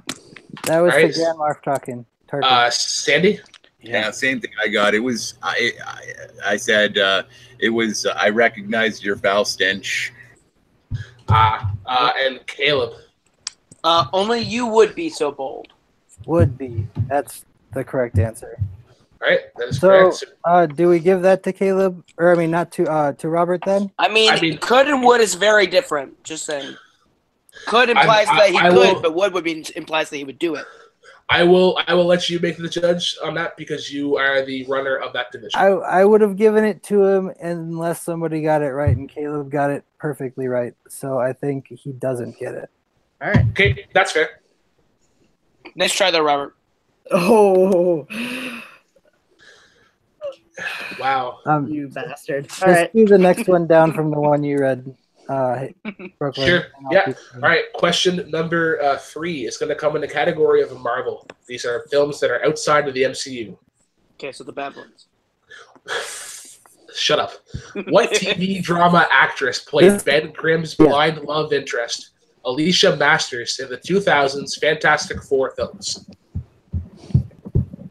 Those terrible movies. Why? Why? Because I watched them while I was up in Minnesota a couple weeks ago. Don't disrespect the state of Minnesota by watching those movies. They're not bad films. They're not bad. Repeat the question. All right, guys. Question number 3 in the category of Marvel. What TV drama actress played Ben Grimm's blind love interest, Alicia Masters, in the 2000s Fantastic Four?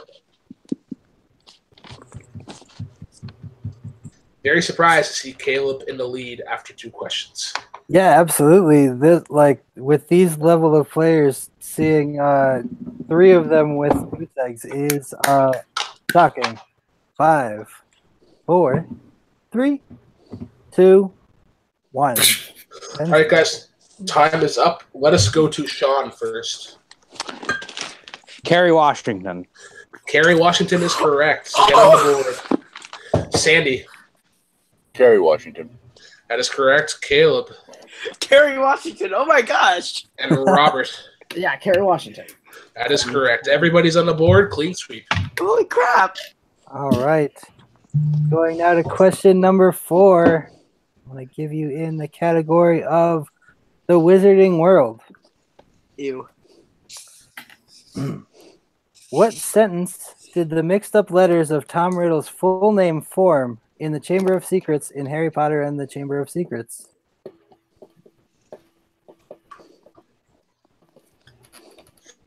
What full sentence?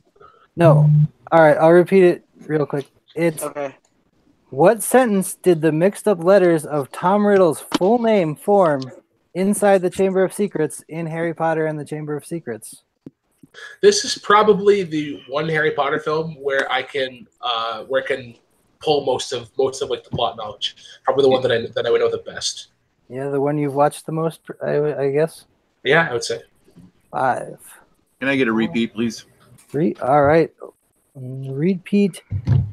What sentence do the mixed up letters of Tom Riddle's full name form inside the Chamber of Secrets in Harry Potter and the Chamber of Secrets?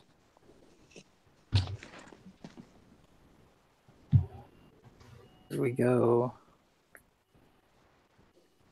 I will say this movie probably did the most world building of like the first few to actually set up what was going to happen later.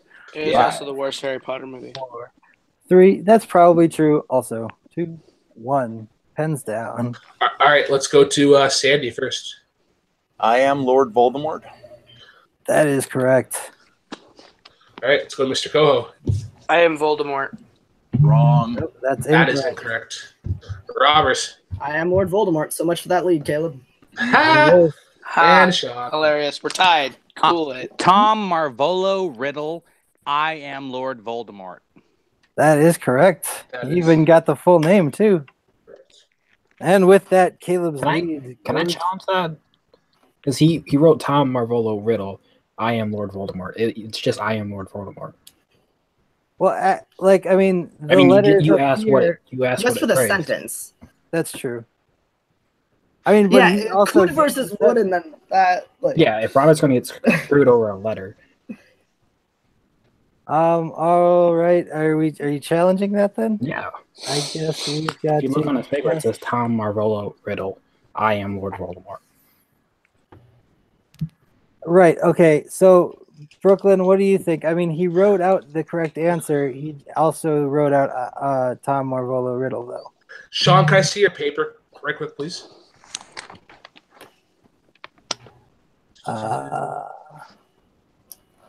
Need to see bigger. I'm not gonna be mad about it. Go ahead.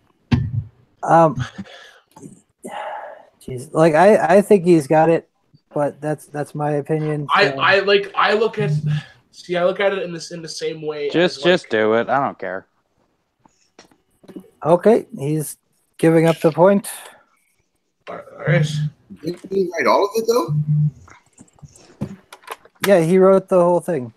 So he should get the point, right? What I'm saying is that the question was, what did it become?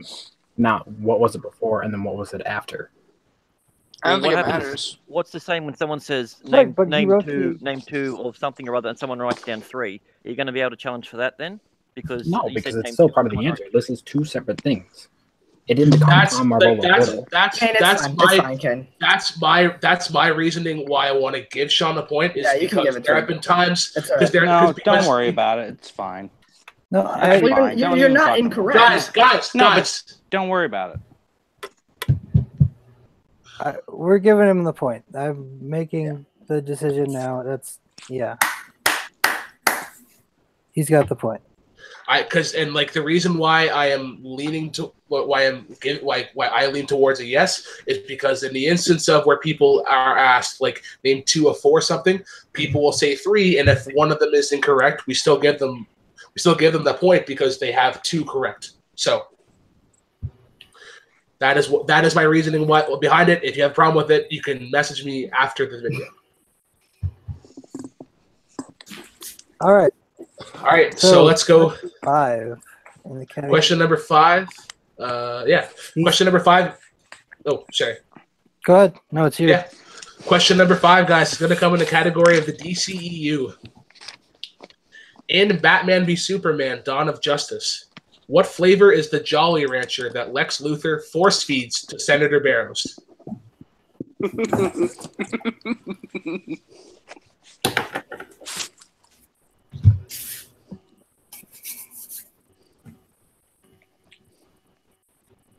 All right. Definitely not going to get any arguments over this one. 5, I hope not.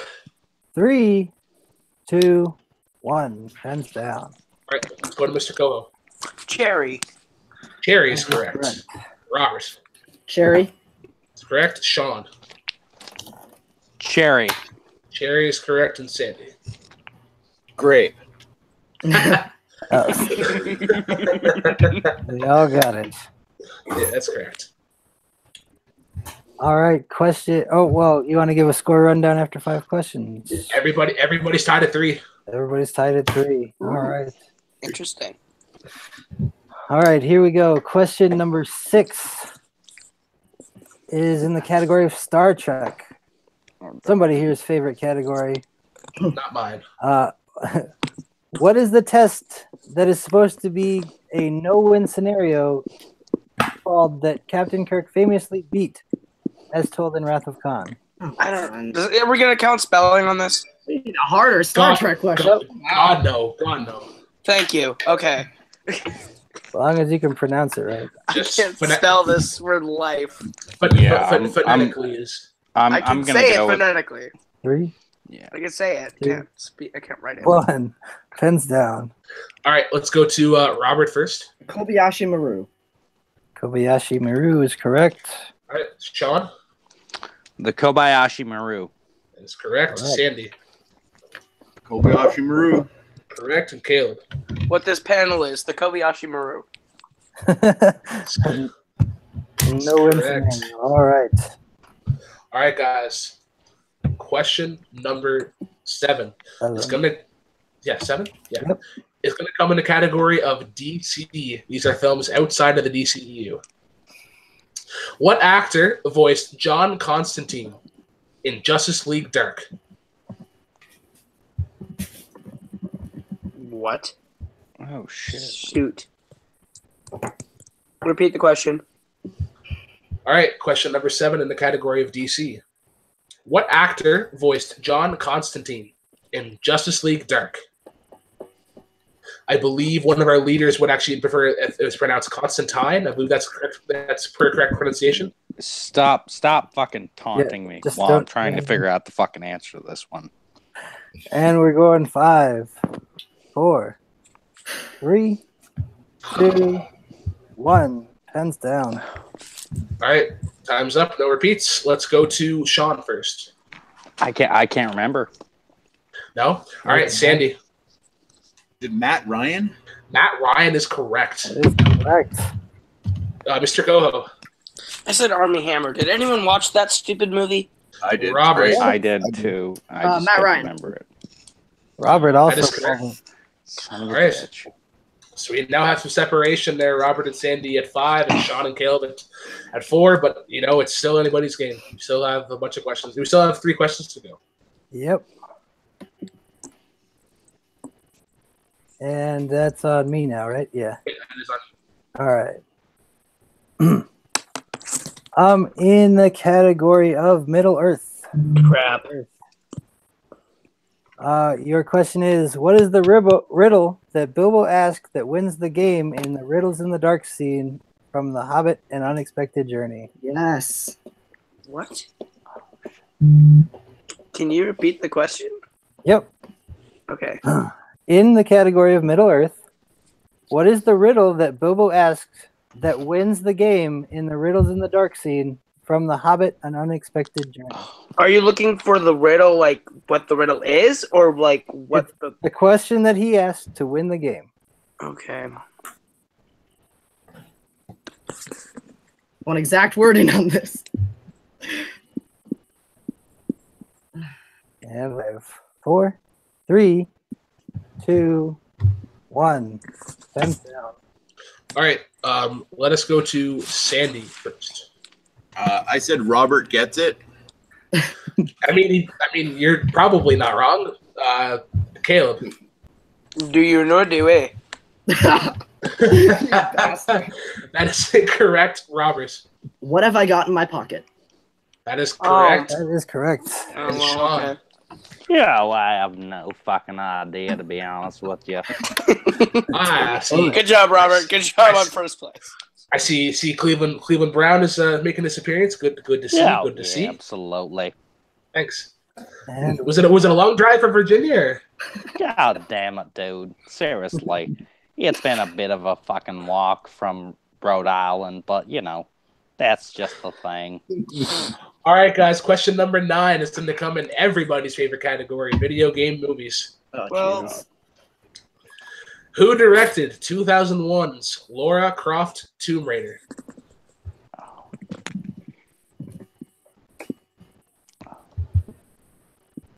kind of an underrated one. I feel like if you were a fan of the old games, then it kind of pays off exactly what you want. wait, repeat that question. All right. Question number 9, guys, in the category of video game movies. Who directed 2001's Lara Croft Tomb Raider? All right, I'm going with it. Shit. Very close match here in IG. Yes, indeed. This is very entertaining. I'm actually kind of amazed that Caleb is keeping up as well as he is, but everybody else is doing just about as good as I expected. Maybe a little less good. 5, 4. Make me look better, guys. 2, 1. It's hard to do. All right, let us go to Robert first. Simon West. That is correct. Sean. I went with Martin Campbell, but it is Simon West. He is spot on. Sandy. Simon West. That is correct. And Caleb. I went with a very classic director, Robert Rodriguez. Jesus. That wouldn't have been a bad movie. Yeah, not a bad movie Would at have all. been an amazing I was thinking movie. of Spy Kids. Yep. Mm. Yeah. Spy Kids 3D game over, video game. The best one of that crappy franchise. You'll lose. NWO is showing some salt. They're Yes, very, indeed. very salty.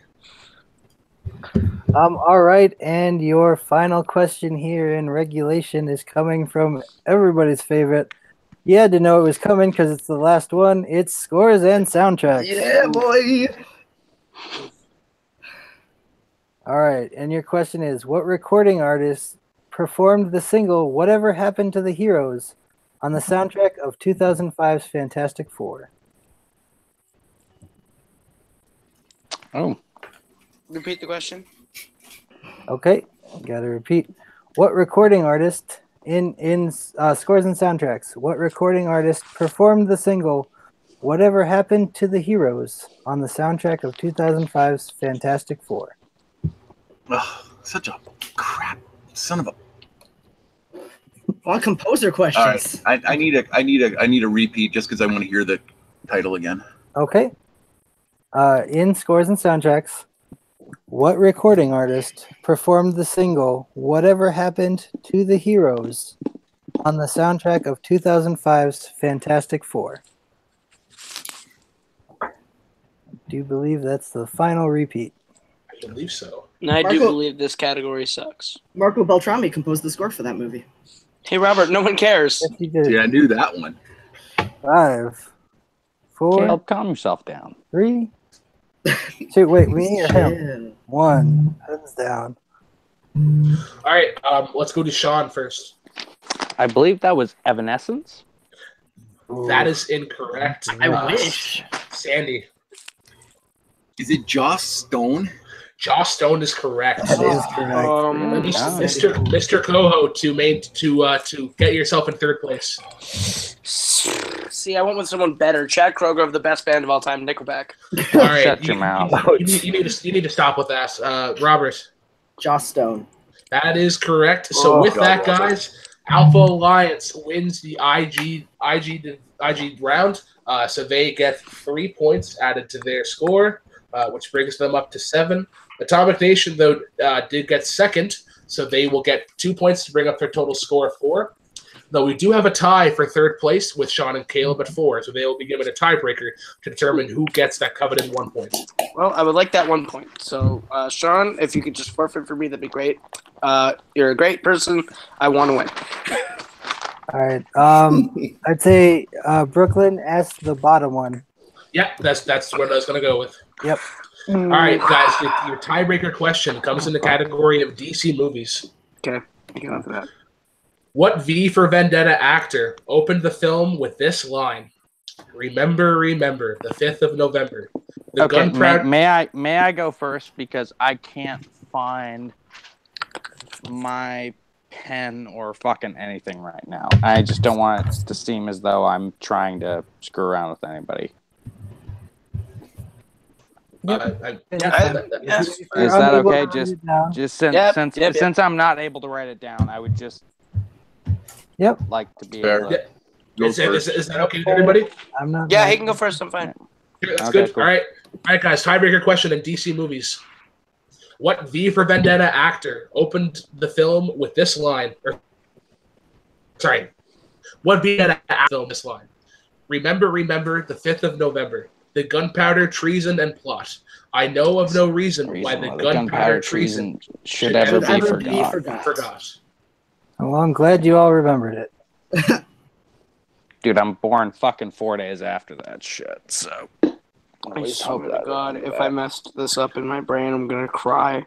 This just in, Sean Sandberg born on November 9th. This just in, Kale Coho born on November 28th. Well, now this just in, I'm gonna steal Caleb Coho's identity. I was literally. This just Thanks in. a lot, Robert. I was literally just about to say anybody could steal our fucking identities at this point, no matter what. So thanks for filling on that one. 4. Whoever wants to be Caleb Coho can have it. I don't care. 1. Pens down. All right, let's go to Sean first. That would be Hugo Weaving.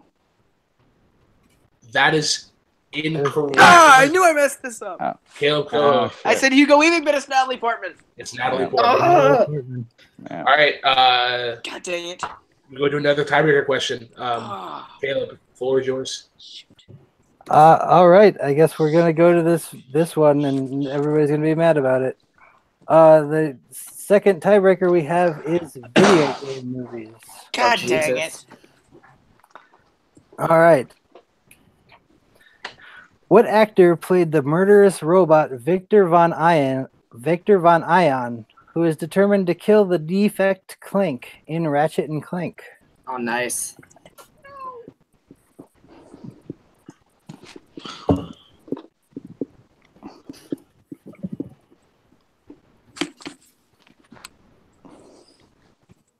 Almost midnight, man. I don't know.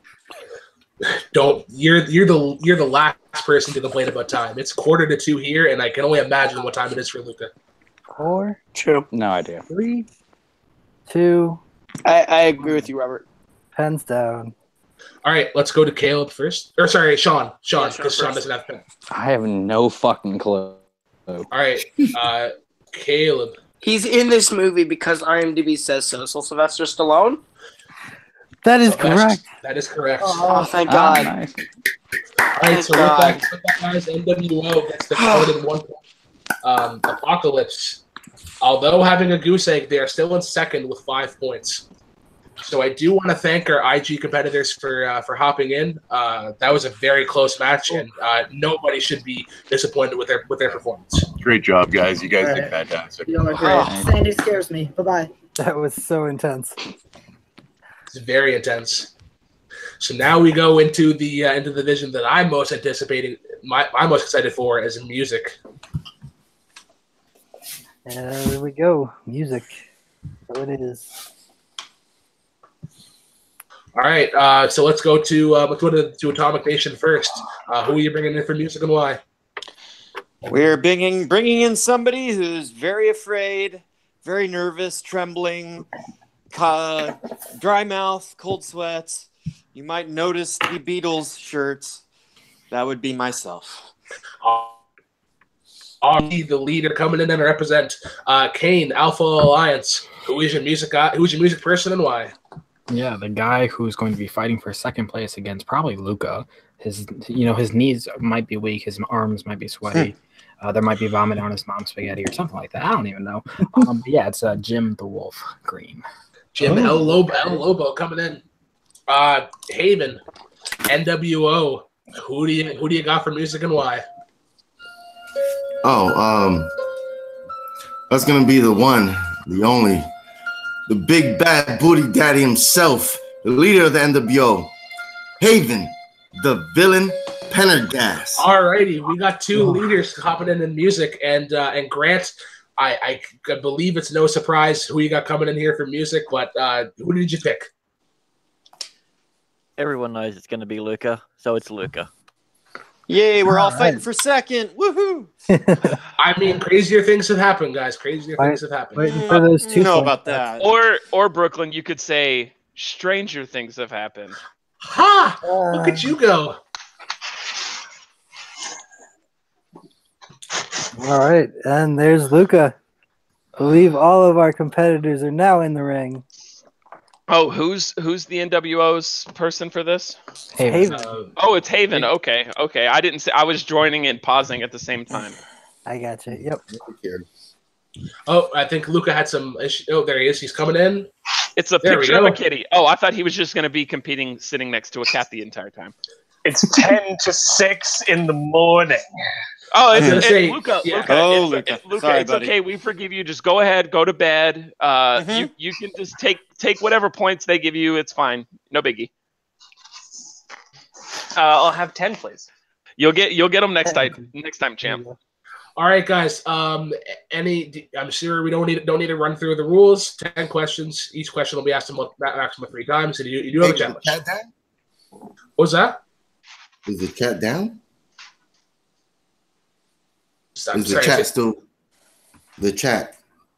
The chat's still still going? Yeah, it's still active. Why? Okay. Just make sure. Just letting the people know they're still there. Okay. Cool.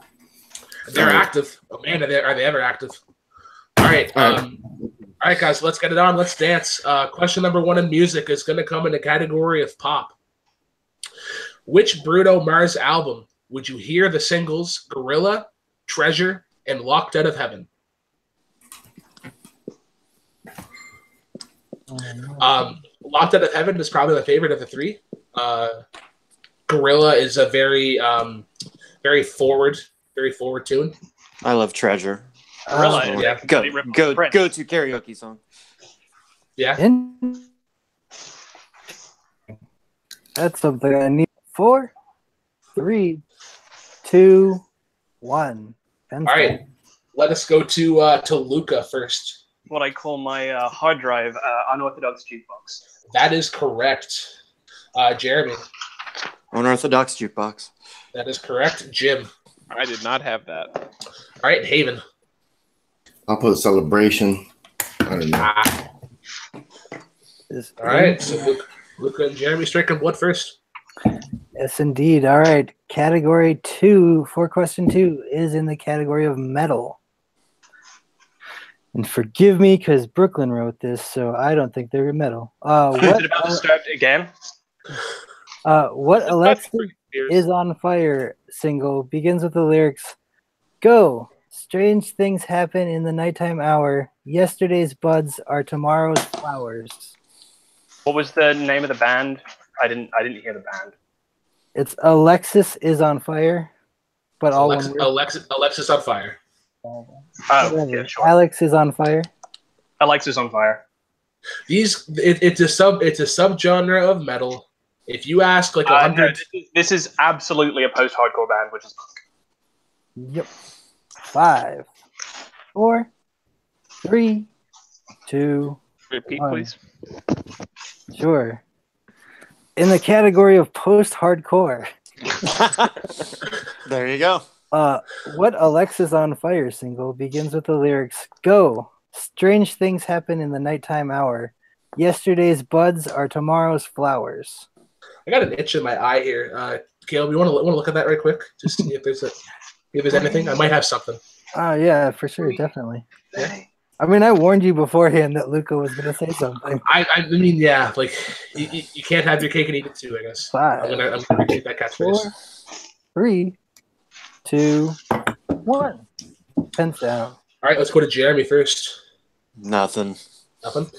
Jim. I really like Jeremy's answer, so I'm going to steal it. Haven. I put what the fuck out of. And Luca. Oh, young cardinals. Young cardinals are nesting in a tree. They fight for second. Nesting in the trees. All right, guys. Question number 3 comes in the category of classics. It's fucking getting light outside, guys. I can see out your window. Question 3 in the category of classics. Cass Elliot, John Phillips, Michelle Phillips, and Denny Doherty are the members of what 60s folk group? Great band. Great band. Big fan of them. Yep. Yeah.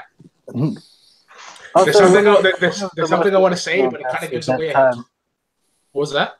It's also one of the most original deaths of a singer. Jury's still out on that one. 3. Yeah, that's a urban legend. 1. Yeah. Okay. All right, let's go to Jim. I had no idea. I put Creedence Clearwater Revival. That is incorrect. No women in that band. I didn't think so. What's up? Haven. I put These Suck. All right, Luca. The Mamas and the Papas. That is correct, and Jeremy. They're California Dreamin', the Mamas and the Papas. That is correct. You know that song was originally going to be sung by Barry McGuire, who's the guy who sung Eve of Destruction? No. Yeah, I think I had heard that. But they took it from him. They were like, "Hey, you can sing this song you wrote," and then they were like, "No." Actually, it's too good for you. Yeah. So he had to record his child. We changed our mind. All right.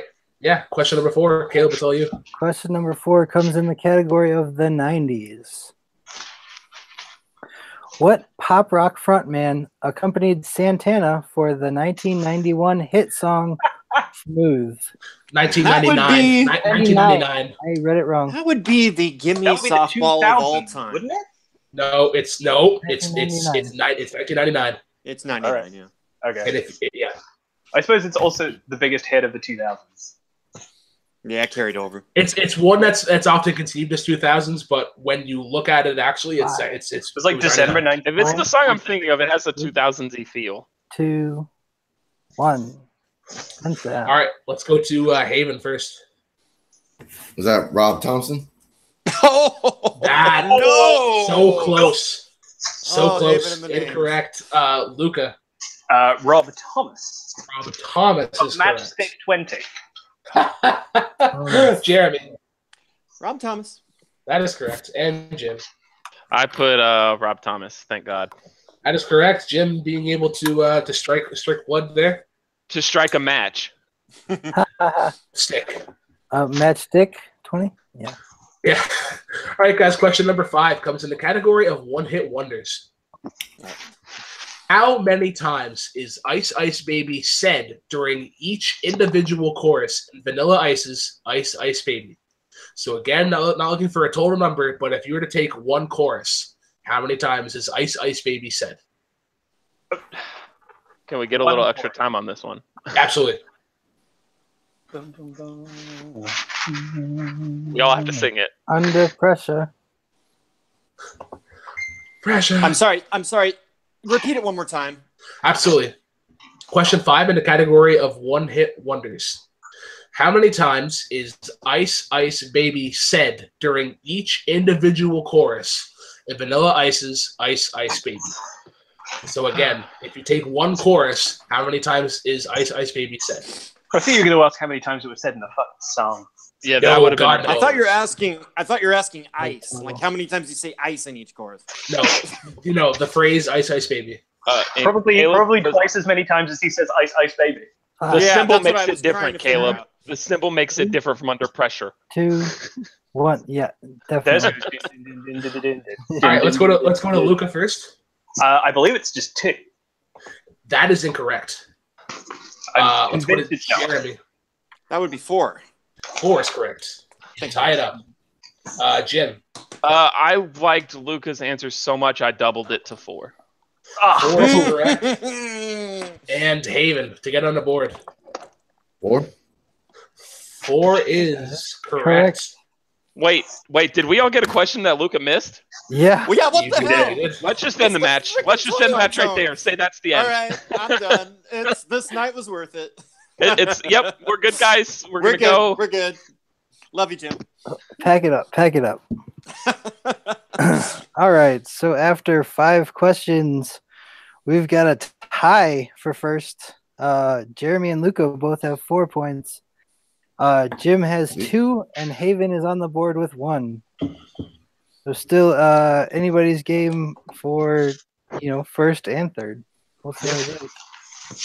Have I got a challenge? What? Have I got a challenge? You can if you want. I'm going to use it. I'm just going to use it to have you to have one of you guys listen to the song. Look it up. All right, so I'm going to pull up the lyrics. I played it in my head like 4 times. I'm gonna take a quick restroom break while this challenge is going. I can still hear you. Because he has to say word to your mother in between. So it has to go 4 times so you can get that word to your mother in there. Yep. He doesn't say it on the 2nd. He says it on the 3rd. Word to your mother. I have in the lyrics according to Google Play that Ice Ice Baby is said 4 times. I'm watching the video right now. Well, brag about it. You're so lucky to be watching that classic. I'm gonna be pretty nice right now. Daily and Let me tell you an Ice Ice Baby story because I'm super old. I was a kid when that came out, and a girl asked me to go try to request the DJ to play it at the roller skating rink, and he told me no, it was too crass, too many curse words. We couldn't play it. We can play the hardcore rap at a kid's roller skating rink. God, I guess you couldn't even have Marky Mark or the Funky Bunch. I'm all, I'm sorry.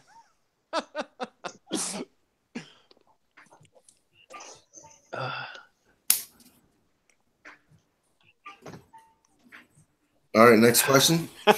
They're still counting. They're still counting. Jeremy, if it makes you feel better, the skating rink tradition lasted until I was a young man. Yep, Mm-hmm. It's 4. Sure. Yep. It's 4. Yeah, but you were like 2 or like not even born yet when Ice Ice Baby was popular. So I was born in 1991. Okay, yeah. All right, guys. Even born, so ancient. Let's get things moving on here. Caleb, question number 6. Question number 6 comes from my favorite. I love this category. Everybody knows it. It's country. I do. Oh, no. Here we go. Here comes the decline. Complete the lyrics to Randy Travis's "Forever and Ever, Amen." As long as old men sit back and talk about the weather, as long as old women sit and what? Sit back and what? And blank. Yep. And blank. And we're looking for Could I repeat it just so I know how? Okay. 4 words? 4 words. Yep. It's only fair because every time I ask a question like this, I always say how many words. I'm sorry. One more repeat. I'm sorry. Yep. Yeah, that's fine. Complete the lyrics to Randy Travis's "Forever and Ever, Amen." As long as old men sit and talk about the weather, as long as old women sit and blank. Looking for 4 words.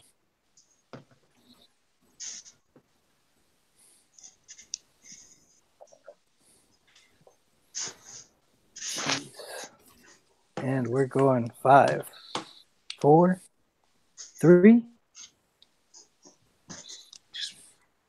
1. All right, that is time. Let us go to Jim first. I said talk about their church because God. No, that's incorrect. Haven. I put talk about God. That is incorrect. Luca.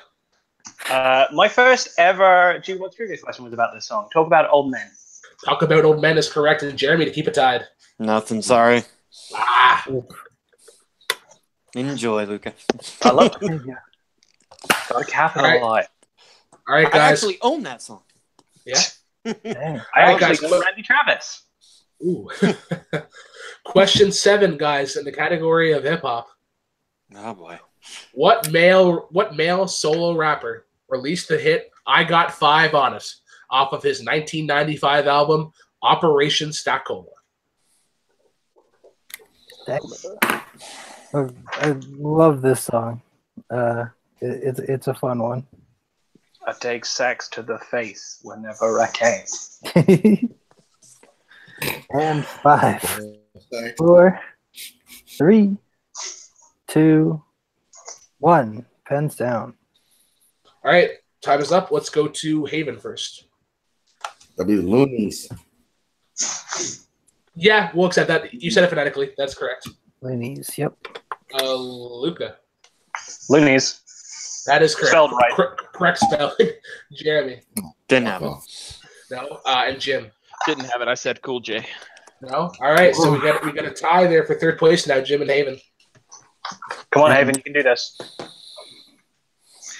All right, here we go. Question number 8 now. Question number 8 is in the category of soundtracks. Sure. Soundtracks. What 2000s extreme sports movie features a song from Poison, POD, and Hot Action Cop on its soundtrack? Or songs from one of each of those. Repeat the question. Yep. What 2000s extreme sports movie features songs from Poison, POD, and Hot Action Cop on its soundtrack?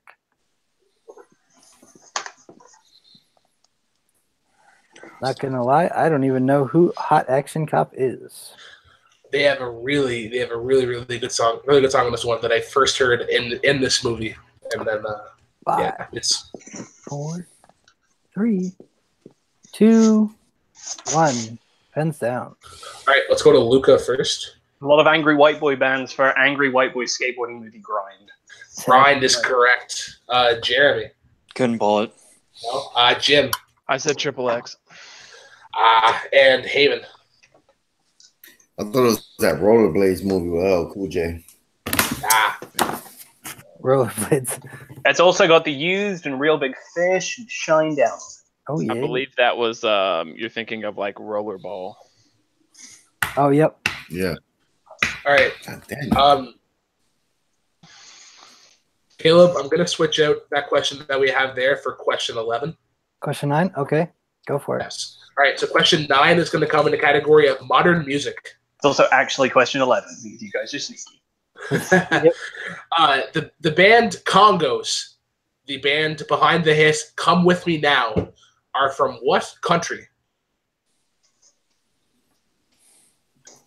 Congos, this is Congos with a K, right? Yep. Yep.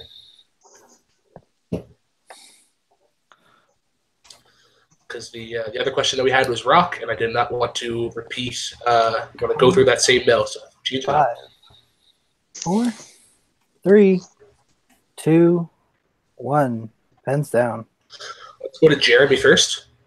I have no idea. Brazil. That's incorrect. Jim. I said South Africa.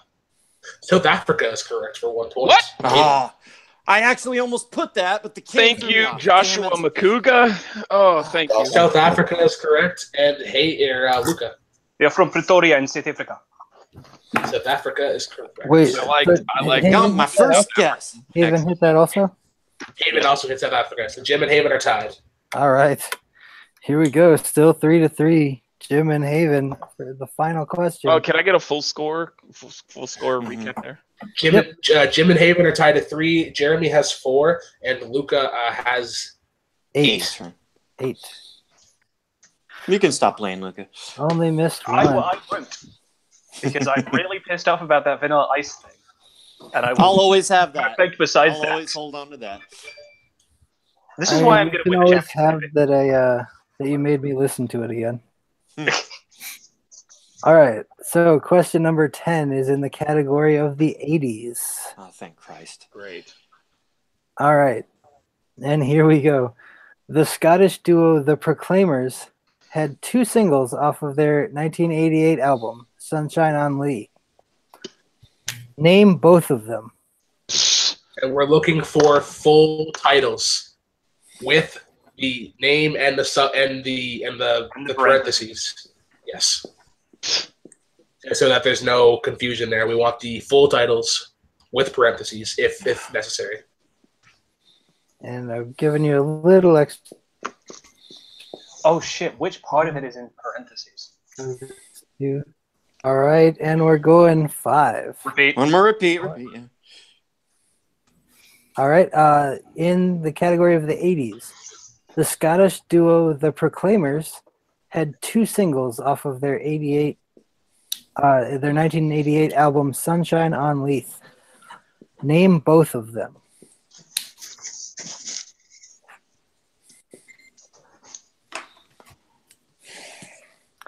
Again, not gonna lie, I had to ask Brooklyn what the other one was. I knew the one, obviously, but the other one. I think everybody's heard both of them. 4, 3, 2, 1. Pens down. All right, let us go to Luca first. Their best album is 2001's Persevere, but this album has I'm on my way and I'm going to be parentheses 500 miles on it. That is correct. That is for a total of 9 points. Jeremy. Sorry, Hades, I didn't have it. Oof. Jim to possibly tie for second. Of course I didn't. No? And Haven. I'll put 500 miles in sexy baby. 500 pounds. All right, guys. So with that, Luca has won the music division. So he does get 3 points. That increases, or that puts them in the lead with 8th. Atomic Nation, though, with Jeremy, they didn't get second, so they do get 2 points. They are now up to. Well, isn't technically if we do Jim and Haven to break the tie, then one of them would be tied with Jeremy. Yeah. Right now, Atomic Nation has 6 with the 2 points, and then Alpha Alliance has 7 before. Yeah, I think because I'm talking about for the. No, I think the way it works is because Jeremy finished with more than us, then scores don't matter anymore. It's just a sudden death thing between me and Haven. Yeah, because if Jim does get 1 point, they do tie it up with Apokolips for the overall scoring. All right. So we'll go to question number 12. Okay. And your question is in album release dates. Album release dates. Jeremy's favorite. Too bad he's not in this right now. Jeremy, mind meld me. Come on. All right, guys. I will try to send it to you, my friend. Your question is, everybody knows this is nowhere, by Neil Young, Cloud 9 by The Temptations, and Brave New World by the Steve Miller Band are all albums from what year? Are you fucking kidding me? After I'm gonna write it down. What the hell? Pretty good year. Pretty good year. Let's repeat that. All right. Hey, Jeremy, I have a question for you before they all reveal their answers, but after the counting is done. Yeah. In album after the releases, counting is done. Everybody Knows This Is Nowhere by Neil Young, Cloud 9 by The Temptations, and Brave New World by the Steve Miller Band are all albums from what year?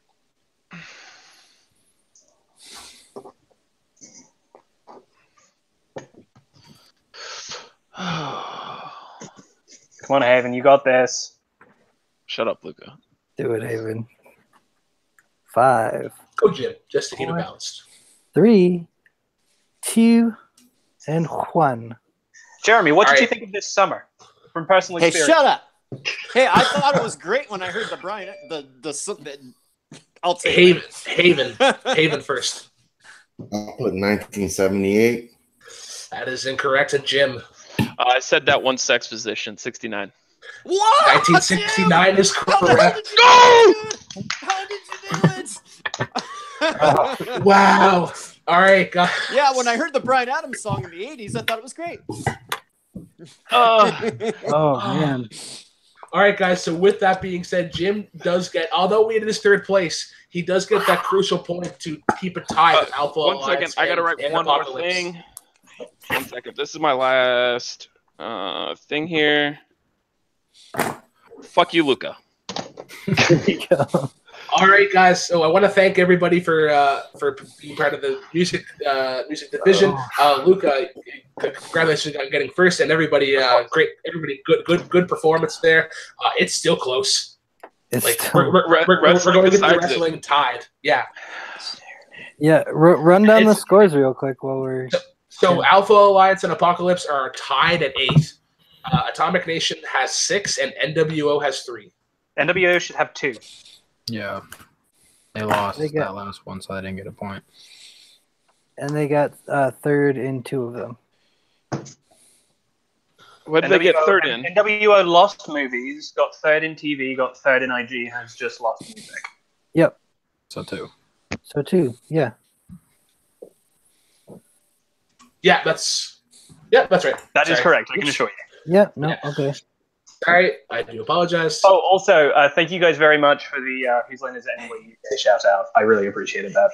And no, but really though, I knew I was going up against Luca and expected to lose that, but I did not expect the heavy hitter Jeremy here as well. And you know, Haven has his strengths and everything else, but it was that was fun, guys, and I'm glad to at least come out with a point. All right, I'm not glad you came out with a point. Thanks for coming on, guys.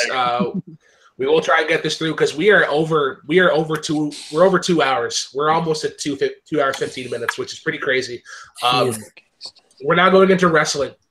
One that I think is the division that nobody was sure who was going to come out on top. It's anybody's pull here.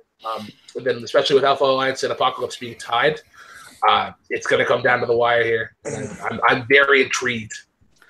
Yeah, this is going to be a barn burner to see like what happens because I mean we've got some former champions on at least 2 of these teams. Yeah, so we'll see how it goes. So we will go to Apokolips first. Grant, who do you have coming in for wrestling and why? The person that we have coming in for wrestling is a former champion, and that's Harley Quinn herself, Mark Borick. Excellent. That's good to see.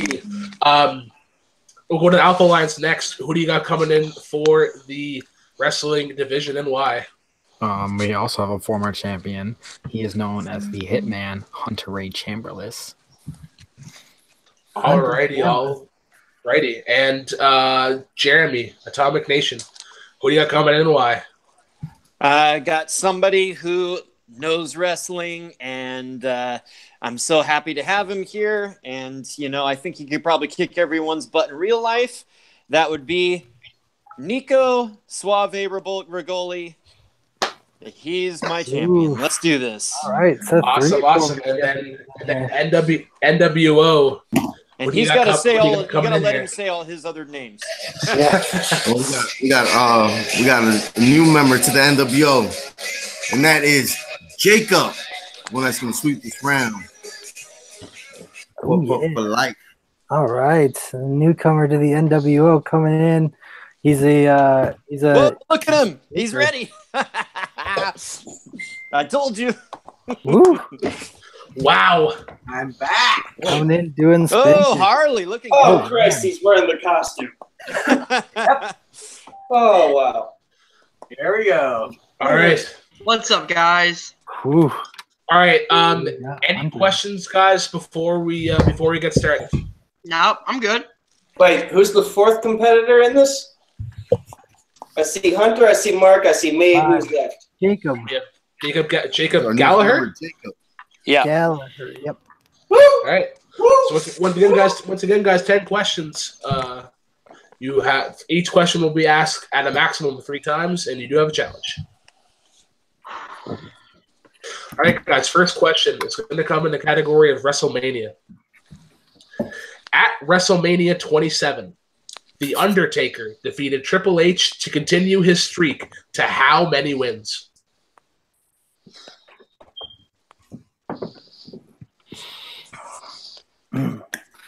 Starting out with the streak question. Gotta love it. I mean, it's synonymous with it's synonymous with WrestleMania.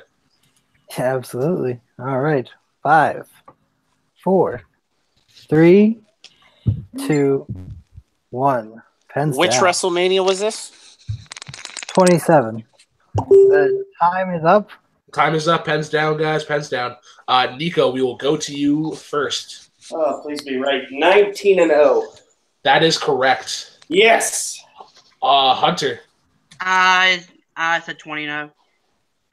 Mark. 19-0. That is correct. And Jacob, sorry. 19-0. All right, good job. That's at 18. Let me see it again, shit. sir. Yeah, I wrote 19. My bad, guys. Yeah, that was. Yeah, I got it mixed up. It was 19. It was 18-0 that I wrote. Okay. So we can't accept that then, just because of. Yeah, we're good. Yep. All righty. So here we go. Question number 2 is in the category of the WWF. So this is pre-WWE. Ooh, Nico. I just hope you know this stuff. How many televised? What does that even say? Monikers. Okay. Okay. How many televised monikers did Glenn Jacobs go through before eventually becoming Kane? And name them too, or no? No, God no. Okay. I can. Of course you can. Of course you can. Now, I think the real question here is how long did Mark sit in that makeup? 3? For a good while. 1. Pens down. Pens down, guys. Pens down. Hunter, we'll go to you first. 1? Nope. That is incorrect. Mark. Kane, Dr. Yankum, DDS, and the fake Diesel. So that's you. What's your answer again, sorry? He has 3 written down. He has 3 written down. Yeah, 3. That's incorrect. 3 is incorrect. 3 is incorrect. We can't count Kane. No. No. Jacob. I had 3. That is incorrect. Nico. 2. Shit. 2 is correct. What was the question again? The question was, how many televised monikers did Glenn Jacobs go through before eventually becoming Kane? Oh, okay. I completely forgot fake Diesel for a minute there. Yeah, but it was fake Diesel So, and. did Nico have it? I He did did have it. Yes. Yeah. He did? Okay. Nico had it. Nico's the only one to hit that one. All right. Wow. Nico taking the lead there. Question number That was 3, a technicality. guys. Yeah. Look at Nico dancing. I mean, you could always ask for a repeat if you're. Stop your showboat together. I'm just really hyper right now. Question number 3, guys, in the category of Ring of Honor. Oh, crap. At Supercard of Honor 11, Christopher Daniels retained his Ring of Honor World Championship by defeating who?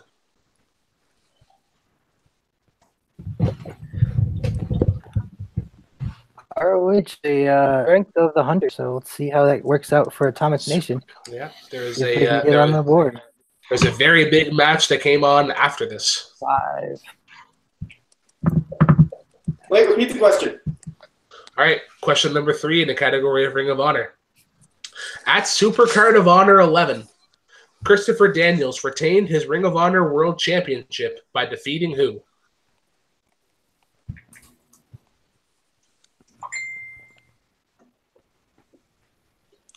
Am I the first person to play this game standing up? No, that would be William Bibiani. I meant our leagues, but okay. God damn it.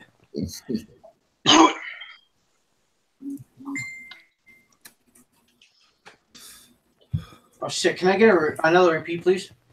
That is Caleb. Are you frozen? I think he's frozen. I think he's frozen. All right, yeah, I will count that because there wasn't an announced countdown. Your question in the category of Ring of Honor. At Supercard of Honor 11, Christopher Daniels retained his Ring of Honor World Championship by defeating who? Damn it, dude. Yeah, that's right. 10, 9, 8, 7, 6, 5, 2, 1. That is time. We will go to Mark first. Pens down, guys. Pens down. God damn it! He's the current ROH champion, Dalton Castle. Dalton Castle is correct. Jacob. I had Jay Lethal. Nico. He's a peacock. Damn it, Dalton Castle. Dalton Castle and Hunter. Dalton Castle. All right. Dalton Castle. How did I miss that? All right. Assuming that Caleb is AFK, so we'll go to question number 4, and that is going to come in the category of New Japan. Yes. Oh, good lord. At the 45th anniversary show, Zack Sabre Jr. joined Lance Archer and Davey Boy Smith Jr. as a part of what stable? Oh, okay.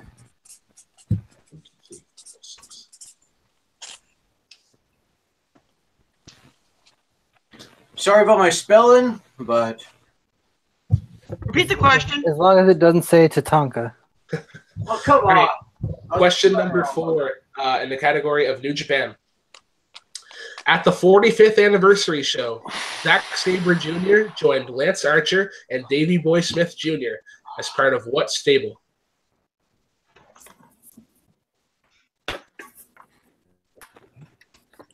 Do apologize for dropping out there in the middle of that last question. We're live. It happens. 5. Repeat. That is the last one. That is the last one, man. Actually, Question 4 in the category New Japan. At the 45th anniversary show, Zack Sabre Jr. joined Lance Archer and Davey Boy Smith Jr. as part of what stable?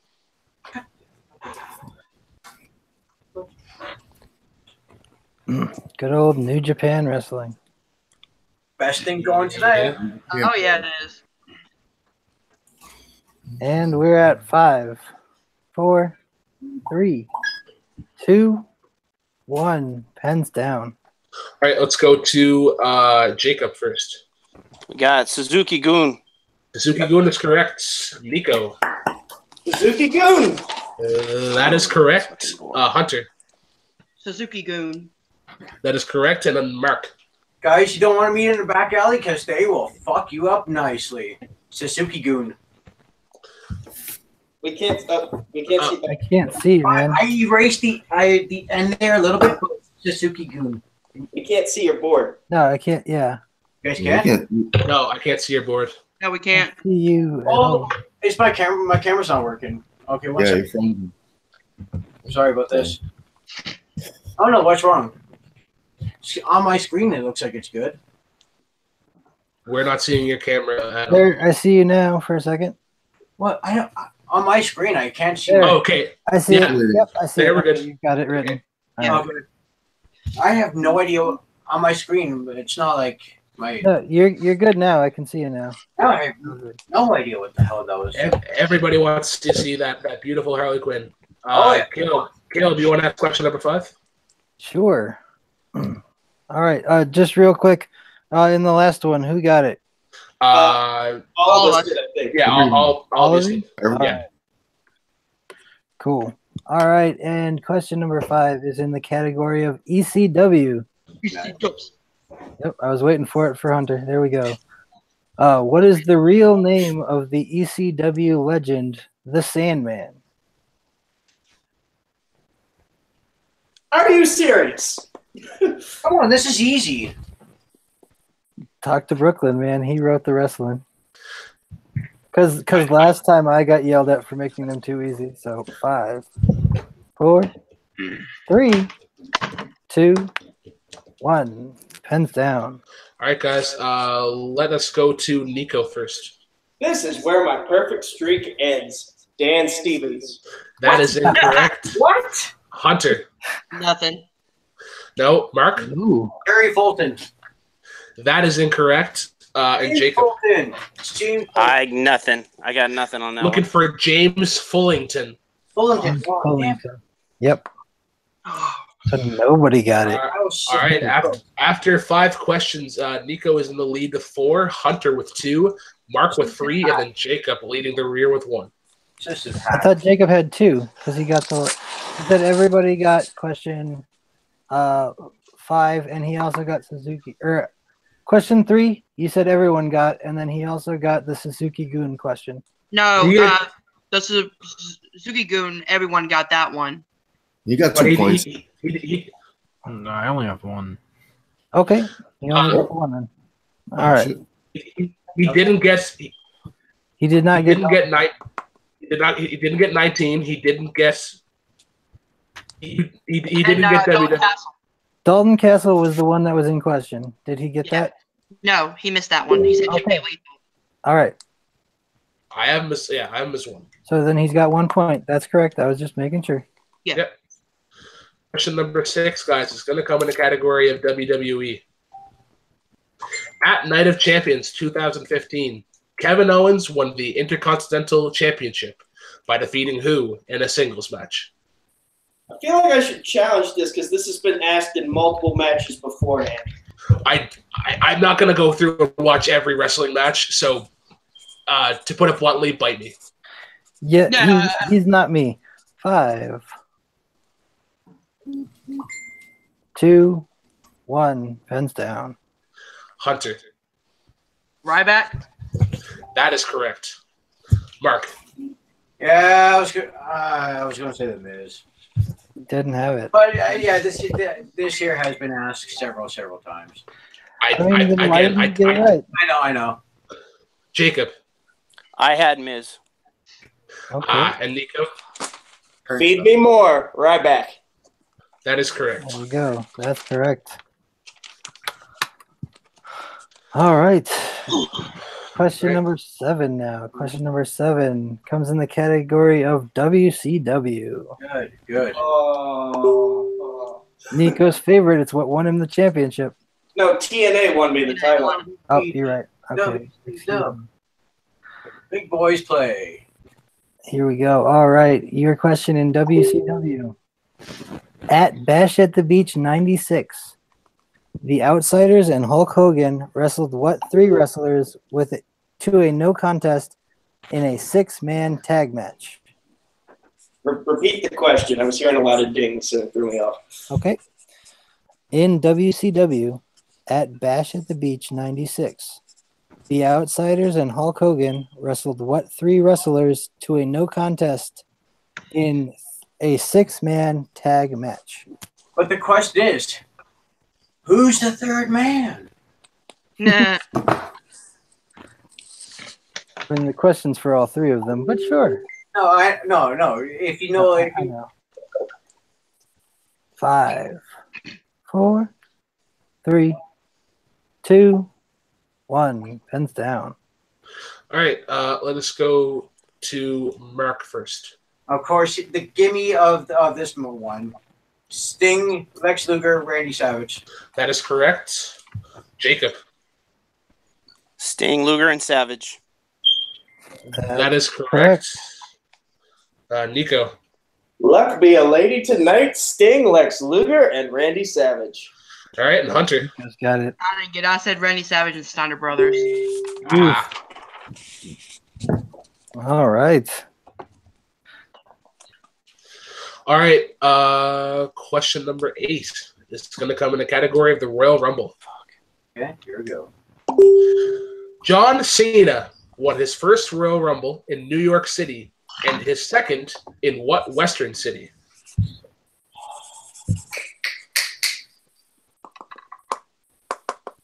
I don't know if the standing up and walking around is a strategy from Nico, but it seems to be paying off so far.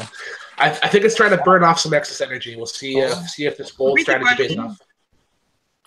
Question number 8, guys, is going to come in the category of Royal Rumble. John Cena won his first Royal Rumble in New York City and his second in what Western city?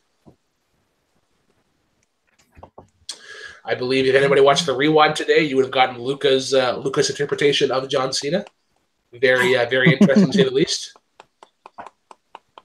Yes, indeed. All right, 5, 4, 3, 2, 1. Pens down.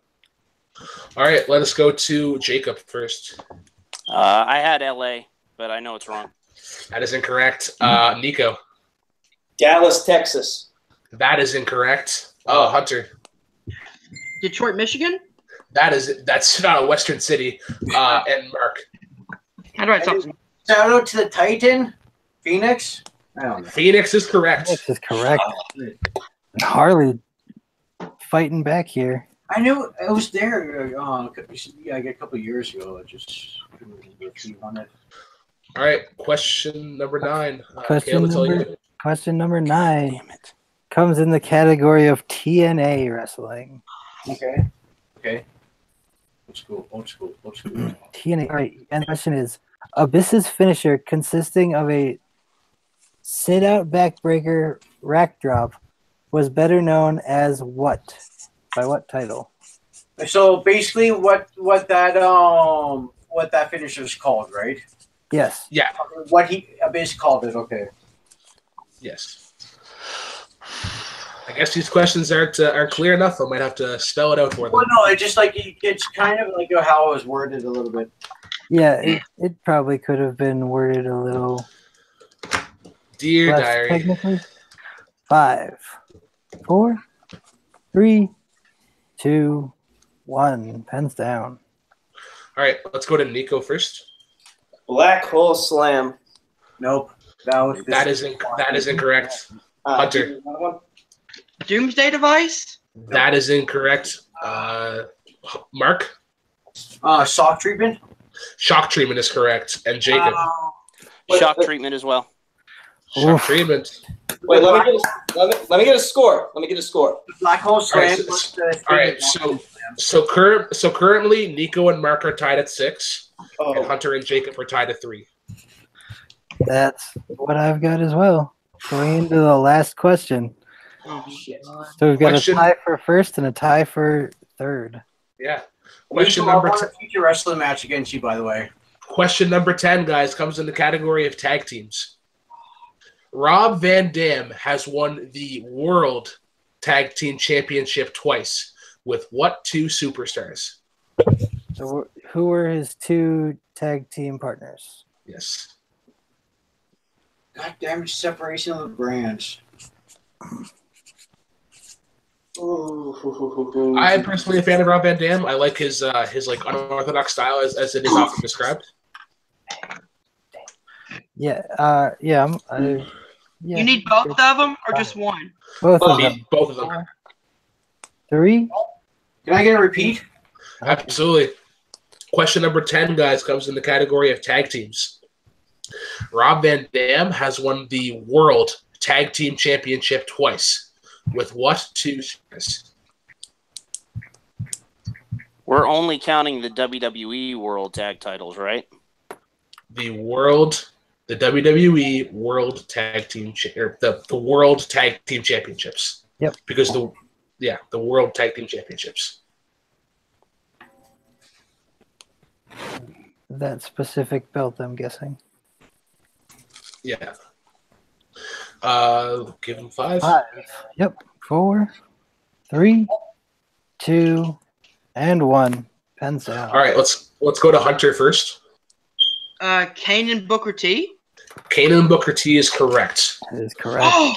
Jacob to maintain the tie for third. Kane and Booker T. That is correct. Mark. Booker T was who his partner was in 2002. Damn it! I was trying to remember that. Yeah. I said Kane and Jeff Hardy. Nico. Correct. Gonna be some hellfire up in here, sucker. Kane and Booker T. Kane and Booker T is correct. All right, so we do still have a tie for third place. I'm gonna play along. So we will ask a tiebreaker here. Okay. All right. Caleb, can you ask please question number 12? Oh, can we remember that whole Kane and RVD tag team and how it broke up in 2003? Oh, let's keep going, guys. Let's. It's late. Can we keep going here, guys? We're on like 2.5 hours here. All right. Question number 12 is in the category of NXT.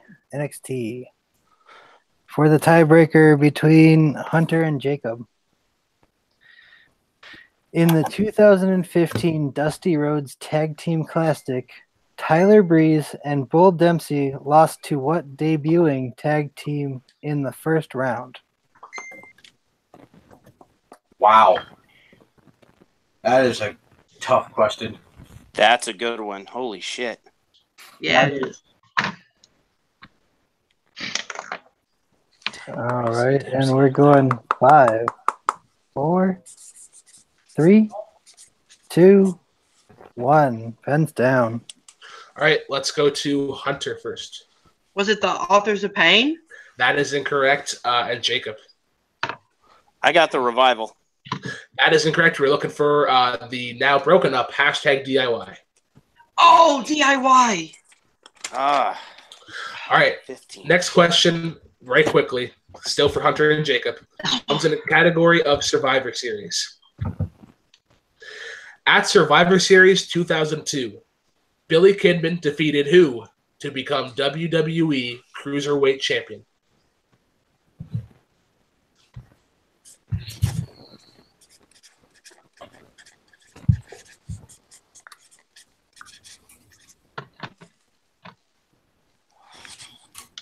And 5, 4, 3, 2, 1. Pens down. All right, Jacob. Hurricane Helms, but I'm not sure about that one. That is incorrect. Hunter. Jamie Noble? Jamie Noble is correct. So Hunter, you get. That was my first guess. You get the point. Although we do have a clear winner. Caleb, can you announce it? Because I cannot yell because Sue is past out. I also cannot yell. I've got And your winner of the Game of Factions, Apokolips, with a total score of 10 points. 10 points. Well done. What a close match. Apokolips getting the W there with 10 points. Atomic Nation and Alpha Alliance, even though Hunter getting third there, he did get a tie with Atomic Nation. They were both there with 9, and then NWO, unfortunately, only able to get 2 in the entire thing. But hats off to all of our competitors. What a great match. I am going to ask though if our wrestling competitors could just come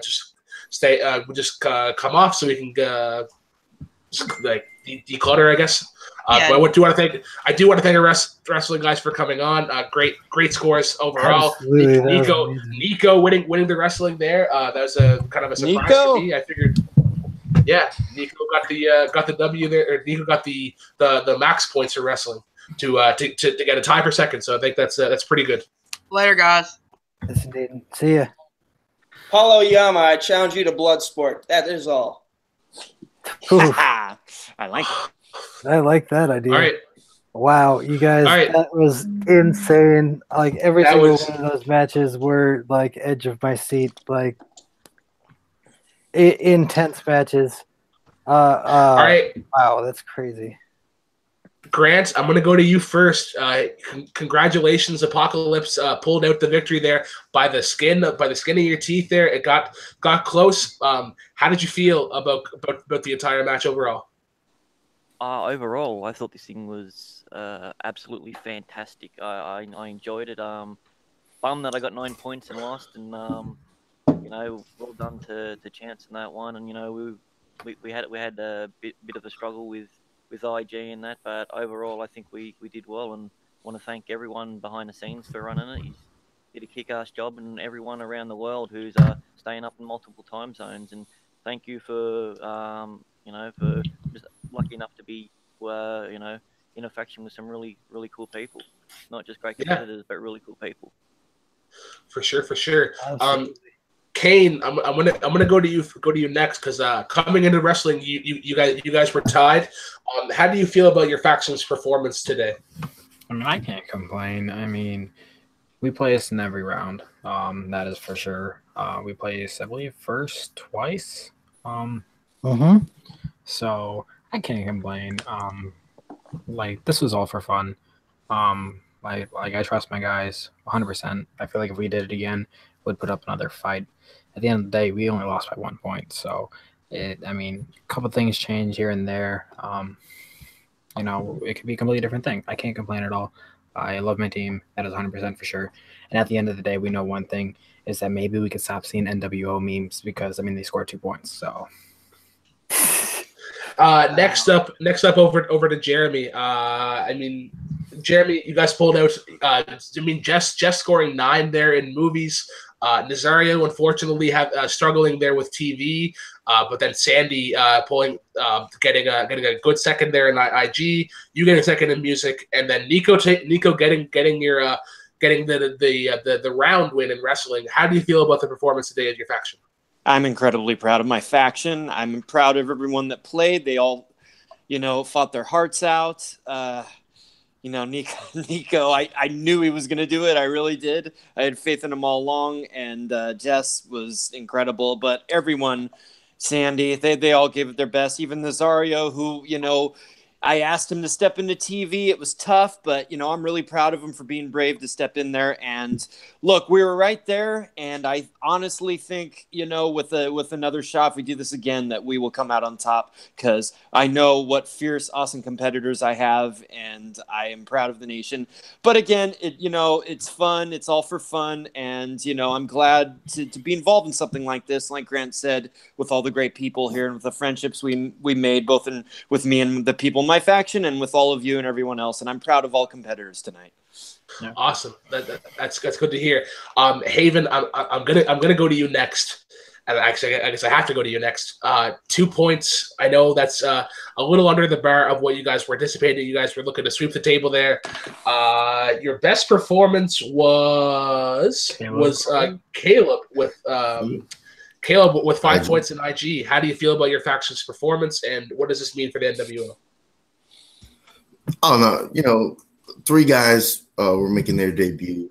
They haven't played before, so it was fine. It was the first time they played. We're not going anywhere. These guys are gonna play again. And get comfortable with the formats and the rounds. It is what it is. I just thought we were gonna sweep the wrestling. I know TV was gonna be tricky. Anthony, he tried to play tough in that. I knew Jukebox was going to be hard, and I fucking robbed Thomas bitch ass. And so, hey, it is what it is. I had fun. It was a great game, so better luck next time. All right. Before I kick it over to Caleb, Grant, this was discussed among the leaders, and I think it might have been announced. I'm not sure. But because you have won the Faction Wars, you get to decide one of your competitors will get a #1 contenders match in a division of their choosing. So I do ask that, and I believe this is agreed upon, that your decision is made by next week's Rewind. Yeah, we'll discuss it with the group, and what we'll do is we'll do one of us will post a video on it, or if a video is not posted, one of us will jump on the rewind and inform everyone by then. But we got to discuss it with everyone, and we'll go from there. Yeah, absolutely. Caleb, your thoughts on the match? On the match in general, that it was incredible. I'm exhausted right now. That was insane. We definitely didn't budget our time wisely with this one, but it worked out well. I want to thank everybody for watching along. There, people are still active in the chat. Is insane to me, and this is people that didn't even play. I see Nicole and Cody in there. A few other people. Jess is still here, awake with us. Paul's still here. Christopher Woodburn's still here. This is awesome, guys. Thank you so much for watching along. And this, we couldn't have pulled this off without all of you guys' help. All of the help from the leaders of the factions. This was amazing. Thank you guys so much. This I couldn't have gone better, in my opinion. Yeah, for sure. I think this, with the exception of like a couple challenges, and that's gonna happen, as often. It's gonna happen. There's no way else to describe it. Like you see it in the Schmodown. I thought this was a pretty smoothly run match. Things were close. They're competitive, and it was great. Like you look at Alpha Alliance, Apokolips, and Atomic Nation. They all got at least 9 points. So yep. that's great for them, and I'm hoping that we can do this again. Maybe not maybe this time next year or something, but we'll see if that's a thing. But I do want to thank our leaders for staying on here the entire time and organizing their team to provide the performances that they did. I want to start off with our winners. Grant, where can the cool kids of the world find you? Anywhere that there's good trivia on the internet. So Jack of all trivia and the Comic Book League when that gets back up and running, and the Deep Cuts League. Also, if you could just shout out your whole team real quick, just to run them down. Okay, so starting off straight off the bat, we had Paul Oyama, who stepped up for us. Then there's obviously me. We had Sean Sandberg, we had Luca, and we had Harley Quinn herself, Mark Borick, in the end to secure it. Yes, indeed. Awesome. All right, Jeremy, where can the cool kids of the world find you and your faction? Oh, they can find us on all the major fan trivia leagues. Atomic Nation. We're gonna be representing on Worldwide Movie Games. There will be trivia matches on Full Metal Trivia, and here on Jack of All Trivia. And I am an admin and question writer at both Full Metal Trivia, and there will be trivia on Worldwide Movie Games. Yeah. Kane, where can the cool kids find Alpha Alliance? Yeah, you can find them at Jack of All Trivia. Just want to say thank you to Jake, Hunter, Chance, Robert, Jim, for all competing, and then on top of it, behind the scenes, with Russell, Ryan, Leo, everyone. I'm probably forgetting someone. I hate doing that, but thanks for all those guys. You guys make this thing way more fun, 100% more fun. And also want to say one last thing, Jeremy, you killed it in music. You put Luke up for a fight, and congratulations to Grant with Apokolips. Y'all did amazing. Thank you very much. Absolutely. Yeah. And to the big booty daddy himself. Oops, I'm getting a call here for some reason. Haven, where can the cool kids of the world find you? They can find me on Jack of All Trivia on Facebook and on YouTube. I want to thank William for stepping in literally 20 minutes before we started.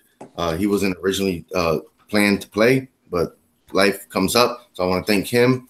Anthony, Caleb, Jacob, Sue Braff, Nicole for keeping everybody in the chat. Tristan, he's going to play in wrestling soon. So NWO. We're here, John. I hope everything works out for you tonight. Send out prayers for you. And that's where you find me, brother. NWO for life. Yeah. And Caleb Mastratos, last but definitely not least, where can the cool kids of the world find you?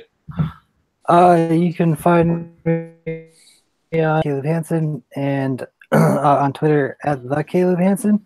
But I never really tweet anything except for Jack of All Trivia, so just follow Jack of All Trivia on Instagram, Twitter, Facebook, and YouTube. Do all the like and subscribing stuff that Brooklyn's going to tell you to do later. Yeah. Hopefully next year my faction will be big enough that I can compete in this, and then Brooklyn will be all by himself writing questions. I'm sure I'll bring in Sue to write a bunch of How I Marry Your Mother and P.S. I Love You questions. I am, of course, the Black Lantern Brooklyn Vale. Thanks for coming in, guys. This is a long time. It is almost 3 a.m. for myself. But thanks for coming in, guys. If you're new to the channel, please like, comment, subscribe. Follow us on Facebook, Twitter, Instagram. If you have a carrier pigeon, send them down to PEI, and we'll try and respond via that way. We'll go back to old habits. Once again, please, if you're interested in coming in this league, join us on Facebook and compete in one of the various divisions that you saw competed today in IG, movies, TV, wrestling, jukebox trivia, and Bloodsport might come back. We'll see. The jury's still out on that one. And as always, that is Mr. Kane McMillan. This is Mr. Caleb Coho, or not Caleb Coho, Caleb Hansen. How dare you? That is the comic book lad Grant Gregory. This is the big booty daddy Haven, the villain Pendergast, and this is the Adam Jeremy Adams. I am the Black Lantern Brooklyn Vale. Cheers, guys, and as always, drive safely.